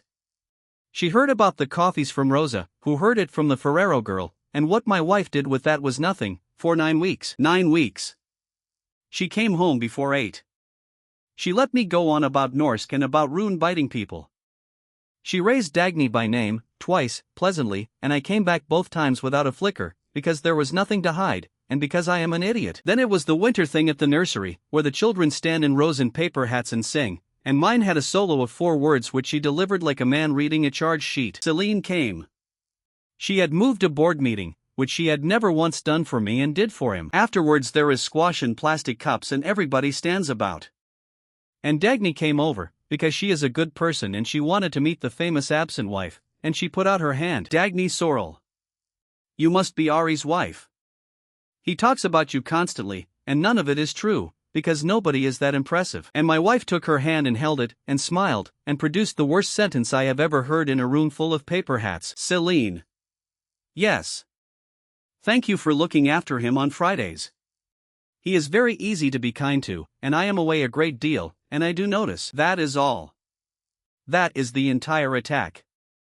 I have run it back 1,000 times and there is not one word in it a witness could complain about. But I watched Dagny Sorrell's face while it landed, and she is not slow, and she understood in about 1.5 seconds exactly what she had been doing, and exactly who had been watching her do it, and for how long. She went pink from the collar up. She said something about the squash. She left. In the car I could not speak for 2 streets, and she let me not speak, and Didier drove the long way round the park without being told to. You have been sitting on that for 9 weeks. Yes. Why sit on it since June, when Rosa first put it in front of you? Because you had done nothing wrong in June. Looking at the side of her face I understood that she meant it, and that this was so much worse than jealousy that jealousy would have been a relief. And why do it at all? Because in November you did something wrong. Not the coffee. The message on the 4th of November that you did not answer and did not delete. There it was. I did not ask her how. I knew how. I had known how since the 2nd week of my marriage, when a telephone appeared next to my plate in a box. And here is the thing I have to put down honestly, because a man who only reports the other person is writing a complaint, not a story. I was not frightened in that car. I was ashamed, which is different, and underneath the shame there was a small disgraceful part of me that was glad, because for 9 weeks a woman had held a live coal in her hand rather than accuse me of something I had not yet done. Give me the thing you are not giving me, because you promised at a lake that you would use words. You are not going to like it, and I would rather stand in a boardroom than sit in this car and ask for it. Say it anyway. I have sat through worse from you and I am still in the car. I would like you to delete it in front of me. Not because I think you want her. Because it is sitting on your telephone next to the picture of May in the boat and I cannot make it stop being there. So I did. I got the phone out at a red light on Vaher Street and deleted it while she watched, and then I put my hand out flat on the seat between us, palm up, and waited, and after about a mile she put hers into it. That is the whole of the Dagny business. Nobody was moved 400 miles. Nobody lost a job. Dagny Sorrel still does the Friday coffee and we say good morning at the gate, and her boy Rune is at the same swimming class as mine. My wife has never once said that woman's name again, which I know to be an act of enormous will, and which cost her more than any of the things people find frightening about her. There were 2 days in the middle of all that which you need, because otherwise you will think those years were just school runs. The first one was the 5th of October in the 5th year, when I was late. Evo had a thing at nursery. I had gone into town beforehand to collect a jacket from a place on Vaher Street, and the tram stopped in the tunnel at Brand with a fault on the line, and my phone had gone flat at 11 in the morning, which is the whole crime. I was 2 hours and 20 minutes out of contact. I came up the steps of the house at 7:10 and the front door opened before I got to it, and it was not Rosa. The hall was full of people. Didier was there with his coat on. 2 men I did not know were there in the sort of jackets that are cut for other things underneath. There was a woman at the console table with a laptop open, from a firm called Kestrel, and she had a photograph of me on the screen from the atrium camera at the tower, and she was on the phone to somebody about the tram network. And in the middle of it, in her coat, entirely calm, was my wife. "There he is," said Rosa, and burst into tears, and went into the kitchen and shut the door. "What is all this? You were not answering. For 2 hours. 2 hours and 20 minutes, she said, and gave me the number the way she gives a board a number. The woman from Kestrel closed her laptop very quietly, the way people do when they would like the walls to swallow them. I have thought a great deal about how I handled the next 5 minutes, because I did it wrong and I did it in front of staff. I laughed. That was the mistake. I stood in that hall in front of a professional search team and I laughed, out of pure nerves, because the alternative was to understand what I was looking at. Selene, look at me. The tram broke down in the tunnel at Brand with 60 people on it. I know. I know that now. I knew it at 6:04. Then why are these people still standing in my hall? And she looked at me with her chin up and gave me the answer, in front of all of them, in the voice she uses for a number. Because you have not been in this hall for 2 hours and 20 minutes. That night, after the children were down, we had the worst hour of our marriage before the kitchen, and neither of us raised our voice once, which anybody who has been married will tell you is far worse. I told her it could not go on. That the whole hall could not happen again, ever, whatever the reason. She agreed. She agreed immediately, which frightened me more than an argument. Then she asked me one question and I have never got out from under it. If you had come home at 4 and found me gone with no telephone, what would you have done? I would have waited. How long would you have given it? Give me the number, since you are so fond of mine. I did not have a number. I stood in my own bedroom and could not produce one. The truth is that I would have started at about the 20-minute mark and gone through that house like a fire. The only difference between the two of us is that I do not have a firm called Kestrel on a retainer. That is what I mean when people ask me why I did not leave. It was never a woman with a rope and a man with a suitcase. It was 2 people made out of the same faulty material, and only one of them had the money to act on it. The other day was the 11th of April in the 6th year, and it is the reason I do not get told what to feel about my wife by anybody. Aunt Bridget rang at 4 in the morning, and it was Solange herself on the line and not the desk, which is how I knew before she got a word out. There was a burst main on the Verrill Street Bridge and both lanes were shut and the diversion runs the long way round the freight yards, and I sat in that traffic for 50 minutes hitting the wheel with the heel of my hand. My wife was on the other side of the city, at a hotel, in the middle of a Halvorsen negotiation that had already run 2 days over. She got there in 18 minutes. She did not phone me to ask whether she should go. She walked out of a room containing 11 people and a signing, went down the freight yard road because Didier knew about the main, and sat down in that chair and took my mother's hand. By the time I came through the door it was over. Solange had her hands folded. The window was open a crack, in April, because my mother liked it and because my wife will not sleep in a shut room either. Selene got up out of the chair and gave me the place and went and stood at the end of the bed. She stayed for 3 hours and did not once look at her phone, which was going constantly in her coat on the back of the door. She never told me one word of what was said in those 18 minutes and the ones after. I asked twice. The second time she gave me the only answer I have ever got. She squeezed my hand twice. The second one came late. You told me that is how she says yes. Halvorson deal went to a competitor and cost her a figure I am not going to put in a sentence next to my mother's name. Her uncle brought that loss up at a trustees meeting in the summer as evidence of a chairwoman distracted by her domestic arrangements. I kept that. I am not a man who keeps many things, and I kept that one where I could reach it. Eugen made his last move in the autumn of the 7th year, and he made it at a table, which is the only place that family has ever done anything. The Michaelmas dinner. Brant Hill, the long room, Inga over the fireplace with her shovel jaw, 90 of them. Hedwig was gone by then. That mattered. Hedwig had been the wall. Eugen stood up between courses with a glass in his hand and the warmth arriving half a second late. He talked about the family. He talked about his brother. He talked about how the trust had been generous, for 7 years, in accepting an arrangement about which there had always been questions. Selene put down her fork. Under the table, May was on my knee, eating bread and taking a professional interest in the tablecloth. I am going to do something I should have done years ago. I am going to ask, once, in front of everybody, and then I am going to abide by it. Uncle. No, my dear, let me finish. I have been made to look like a suspicious old man for 7 years and I would like to be finished with it either way. He turned to me, and he had the soft gray notebook in his hand. He held it up so the table could see it, and he did not open it. I want that on the record. He never opened it. Ari. I know what you were. I know what was signed and I know what was paid, and I know that in February of the first year you carried a deed of dissolution in your coat for 9 days. Somebody at the far end of the table made a small noise. So here is my wager, in front of my son, in front of the trustees, in front of my brother's daughter. I will not go to a court and I will not send a lawyer to this house ever again. Then what? Answer me one question, honestly, as the man you were behind that desk.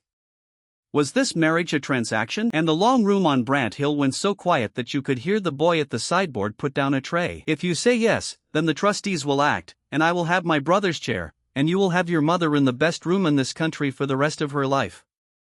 You have my word and my word is good. And if he says no? Then I withdraw. From the trust, from the board, from the family arrangements, tonight, in front of these people, and I will never raise it again as long as I live. He was so certain. I have thought about that a great deal since, and I do not believe he was bluffing, and that is what makes it worth telling. He had spent 7 years buying the finest information money can buy. He had the notebook, he had the debt, he had the date I carried that deed and the number of days I carried it. He knew everything about my marriage except what it was. Ansel was looking at his plate. Rosa was standing against the wall with her hands folded. My son had gone under the table with a bread roll, on business, and my wife was 2 chairs away with her hand around a glass of water, not moving it a millimeter, exactly as she had not moved it 7 years before at that same table when an old man asked what she took for breakfast. I stood up, because you stand up. You want it as the man behind the desk. I do. Then I have to do it my way, because that man does not argue and he does not make speeches. He tells you what he has seen. Go on. She sleeps on her left side and she cannot sleep at all if the window is shut, in any weather. She has done it since she was a girl and she does not know why. The room did not move. She does not eat breakfast. She eats at 3:30, standing at the counter, out of the container, cold. Everybody at this table found that out from me and not one of you has ever asked her about it since. Eugen's glass was still up. When she turns, her weight goes to the outside of her left foot, half a beat early. Her left shoes go at the heel and her right ones do not. Rosa knows. Ask Rosa. Rosa did not move a muscle, against the wall. She cannot get a kind thing past her own teeth. She can do it. She has done it about 200 times in 7 years and every single one of them was done in a room I was not in, and she times them so that I find out from somebody else. None of that is evidence. That was Eugen, and his hand had come down off the glass while he was doing it. She calls the lake house Rawson and she went up there alone every June for 11 years and never once took a living soul with her, and the first time she took anybody it was me, and she made me pack in the hall so that she would not have to ask twice. She goes to the churchyard at St. Wilhelm on the 11th of March and takes nothing with her, and she stands there about 6 minutes, and comes home and works all night. Selene had stopped looking at me. She was looking straight ahead at the tablecloth with her jaw set. Ask me anything about that woman and you will get an answer. I have been reading her for 7 years the way I read a lobby, and I have never once been able to switch it off, and I do not want to. Then he made his mistake, because he was rattled, and a rattled man reaches for the thing that has always worked. That is a good performance. Answer the question. Was it a transaction? And there it was. He asked it twice. He asked it in front of them all a second time, which meant nobody in that room could pretend they had not heard the terms. It started as one. My wife hired a husband because your mother wrote a sentence about good faith and you have spent 7 years making a girl prove it to you. Yes or no, Ari? No. The silence after it had a different weight, and it went on long enough that the boy at the sideboard put down a glass and thought better of picking it up again. And every rung of that ladder was yours. You wanted photographs, so we went to Holland Square and stayed 5 hours. You sent Hedwig to count the beds and we shared a room. You made me learn to dance in a kitchen for 11 nights. Eugen. Sit down. You built this marriage.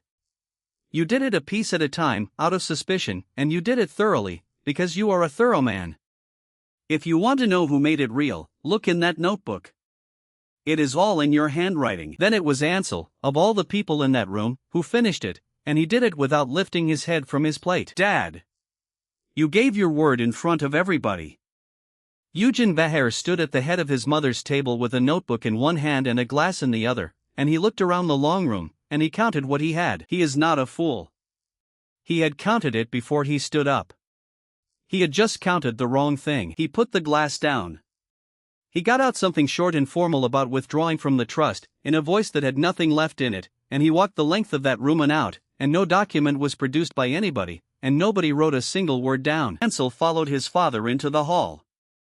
Somebody started talking about the wine, and my wife sat 2 chairs away with her hand still around that glass, and she did not look at me for the rest of dinner, not once, and I thought it was because she was moved. She did not talk in the car. May fell asleep against my arm somewhere around the Vetter roundabout, and Ivo put 11 questions to Didier about the windscreen wipers and got 11 straight answers. At the house she carried May up herself and stayed a long time in that room, and I heard the song about the boat through the floor, twice. Across the road the Ferrero twins had a light on and were fighting about a bicycle. Old Mr. Weber was walking his sausage dog Kuno past our gate at an hour when no dog needs walking, because Kuno is the excuse and the street is the point. I was pleased with myself. I want that in the record, because a man should have to own the stupid thing he was feeling. It stood up in front of 90 Vahers and taken her side and won, and I had done it with my one skill, and I was walking around that bedroom with my collar open feeling like somebody who had finally paid for his own dinner. She came in and sat on the end of the bed and took her earrings off, one and then the other, and lined them up on the wood. You were angry down there. I was not angry. You were. At him. For me. Somebody had to be. She put her hands flat on her knees. Do you know how strange that is? Nobody has ever been angry for me. People are angry near me, and that is a different weather entirely. And I should have stopped there. If I had any sense I would have got into that bed and gone to sleep and we would have had breakfast like people. Instead I did the thing I had been rehearsing since the terrace, 7 years late, at midnight, with my back to her, hanging up a jacket. I closed the Norwell account this month. I have been paying it down since the 2nd year out of the settlement money. I know. Of course you know. So it is finished. Your uncle is out, the trust is done, my mother is nobody's leverage. She did not move behind me. There is nothing holding me here now. That is what I am telling you. The contract ran out 6 years ago and the debt is gone and the gate is not locked, and I am still here. The gate opens from the inside. That is the point. I could walk out of this house tomorrow. I heard the bed take her weight differently. That was all. I did not turn around, because I was busy with the coat hanger and with being a man who had made a speech. I could walk out of this house tomorrow. And I do not want to. Selene, I am saying I chose it. It is not the paper. It has not been the paper for years. There was a silence with something moving in it. Then she got up and kissed the side of my head, and went to check the front door, which she does, and came back, and turned off the lamp, and lay down, and gave me goodnight in a perfectly ordinary voice. She had heard the first half of the sentence. I know that now. She heard a man standing in her bedroom saying that nothing was holding him anymore and that he could walk out tomorrow, and everything after that went into her the way water goes into a full jug. She lay in the dark beside me for the whole night and did not sleep for 1 minute of it. I woke up because May was laughing. That is the truth of it. Not a shout, not a hand over my mouth. My daughter laughing at something at the far end of the room, and the smell of toast, and the light through the kitchen window in the wrong direction, which meant it was late. Then my shoulders explained to me that my arms were behind me. The gray curtain cord from the study.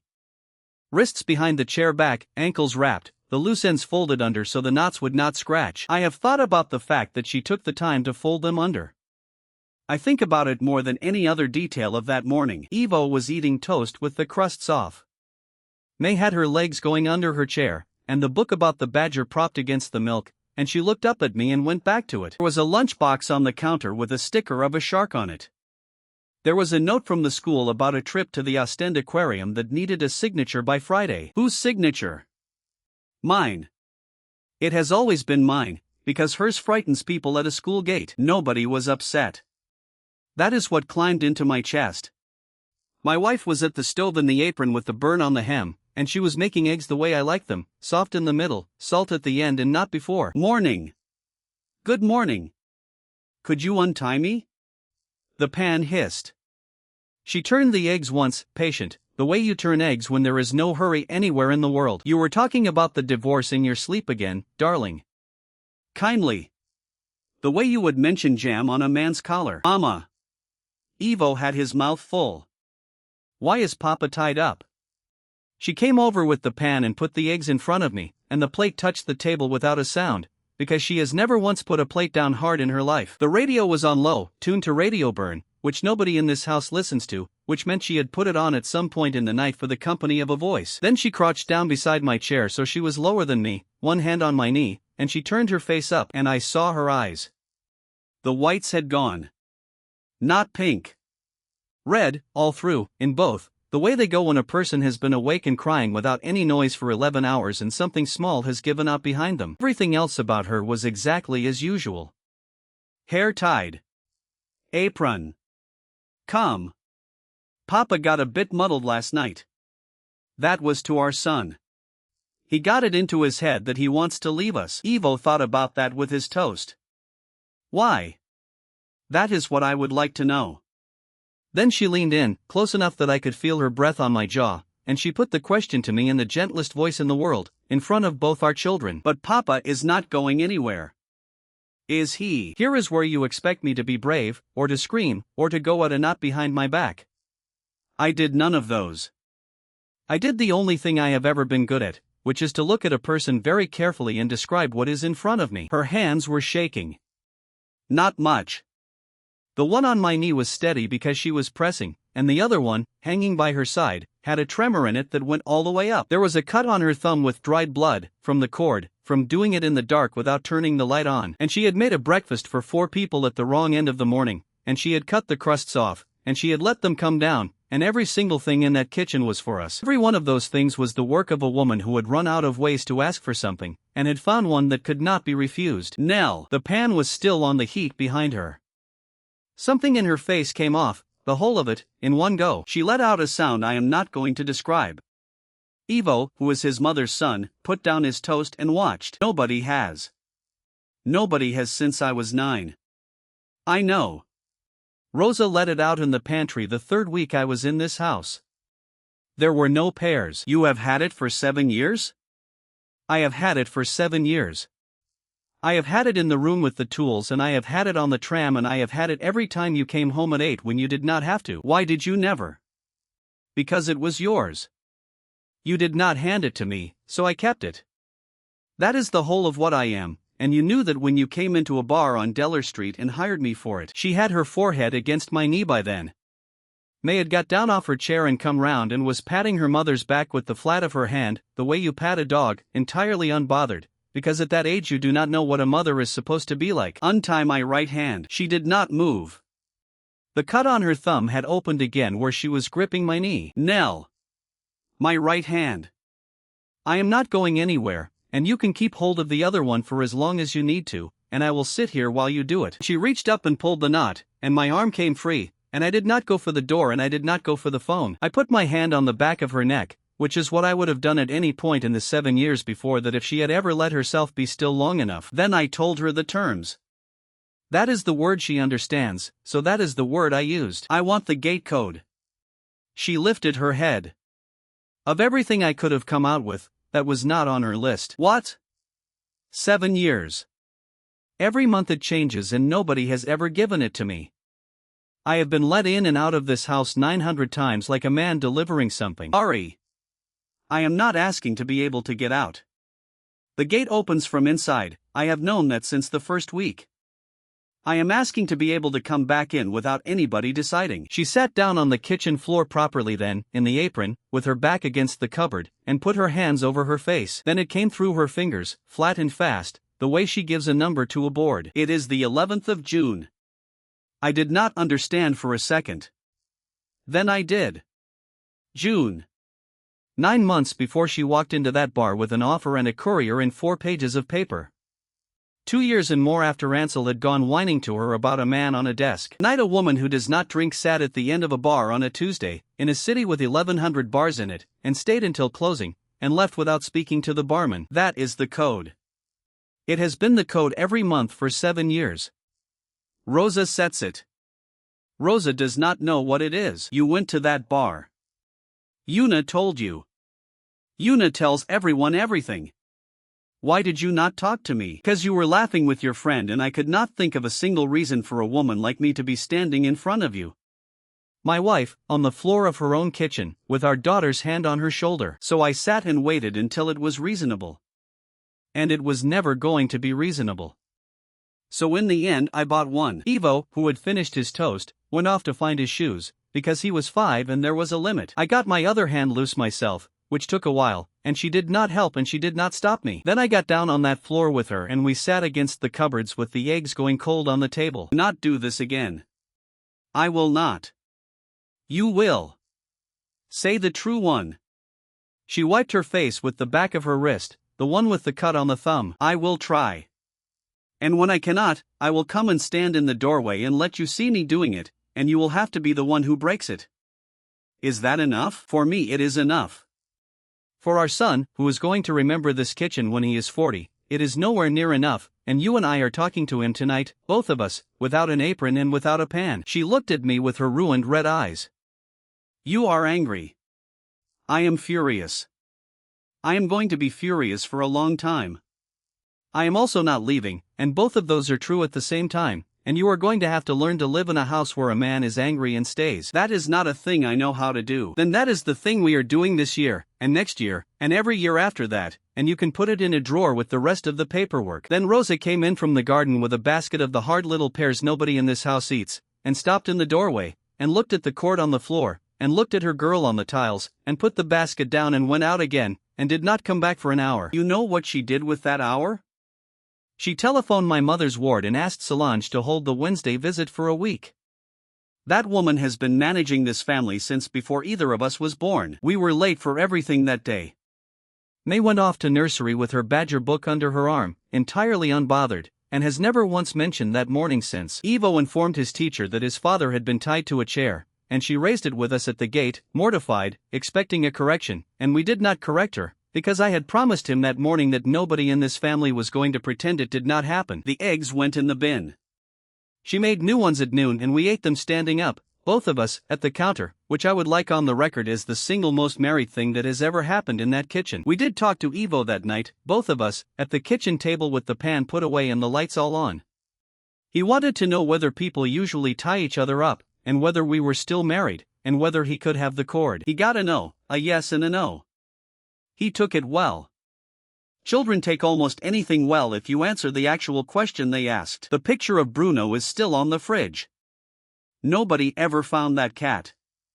May is 5 now and is under the impression that Bruno is our cat, who lives outside, and we have all decided not to interfere with this. Ivo has a teacher called Miss Perrin who thinks he is remarkable and a friend called Tomas Ferrero from across the road whose twin brother he cannot stand. Do not ask me why.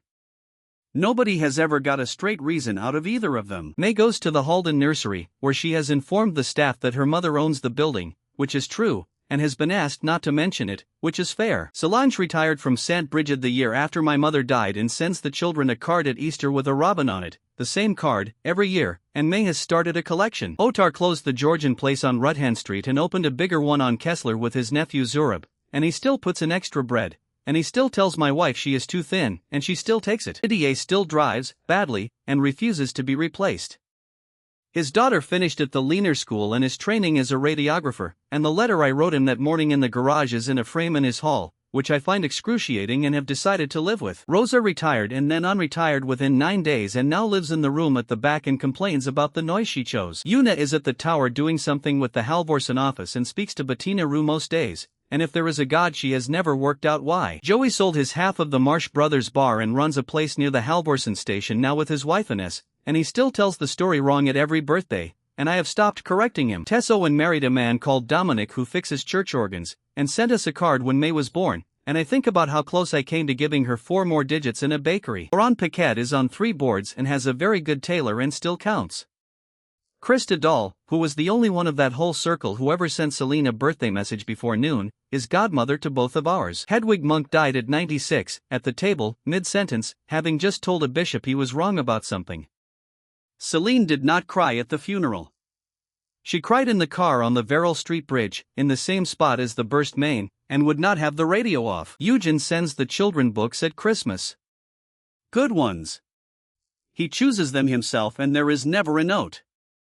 Ansel runs a wine business badly and is happier than his father has ever been. The gray application with no name is still on my telephone. She has never once offered to take it off and I have never once asked her to, and about twice a year I open it and look at the little dot that is her, sitting at the tower at 11 at night, and then I put the kettle on. And every month, on the 1st, the code changes, and it changes to the same 6 figures, and Rosa keys it in without knowing what she is doing, and every one of us comes home through that gate. I still wake at 4 sometimes. The house is quiet. The radiator does not knock. Most nights, when I go down, the light is already on in the kitchen and there is a woman standing at the counter in a gray robe eating something cold out of a container with a fork, because some things do not change and I would not want them to. She looks up. She does not jump. You are awake. So are you. And I sit down, because that is where I live now. I signed a marriage contract with a woman who owned half of this city, and the paper said 1 year. That paper has been in a drawer in the study for 9 years and neither of us has ever thrown it out. She kept it because she keeps everything. I kept it because it is the only document I have ever signed where the person on the other side turned out to want more from me than it said. So, that is a man who spent 4 years learning the small habits of people who never learned one of his, and then married a woman who did the same thing back at him and could not explain why. They nearly lost it, and the money and the family had nothing to do with it. They lost it over one sentence neither of them could get past their own teeth. She could buy a life and she could not request one. He could read a stranger off the way they held a cup and still could not make it plain that he was staying.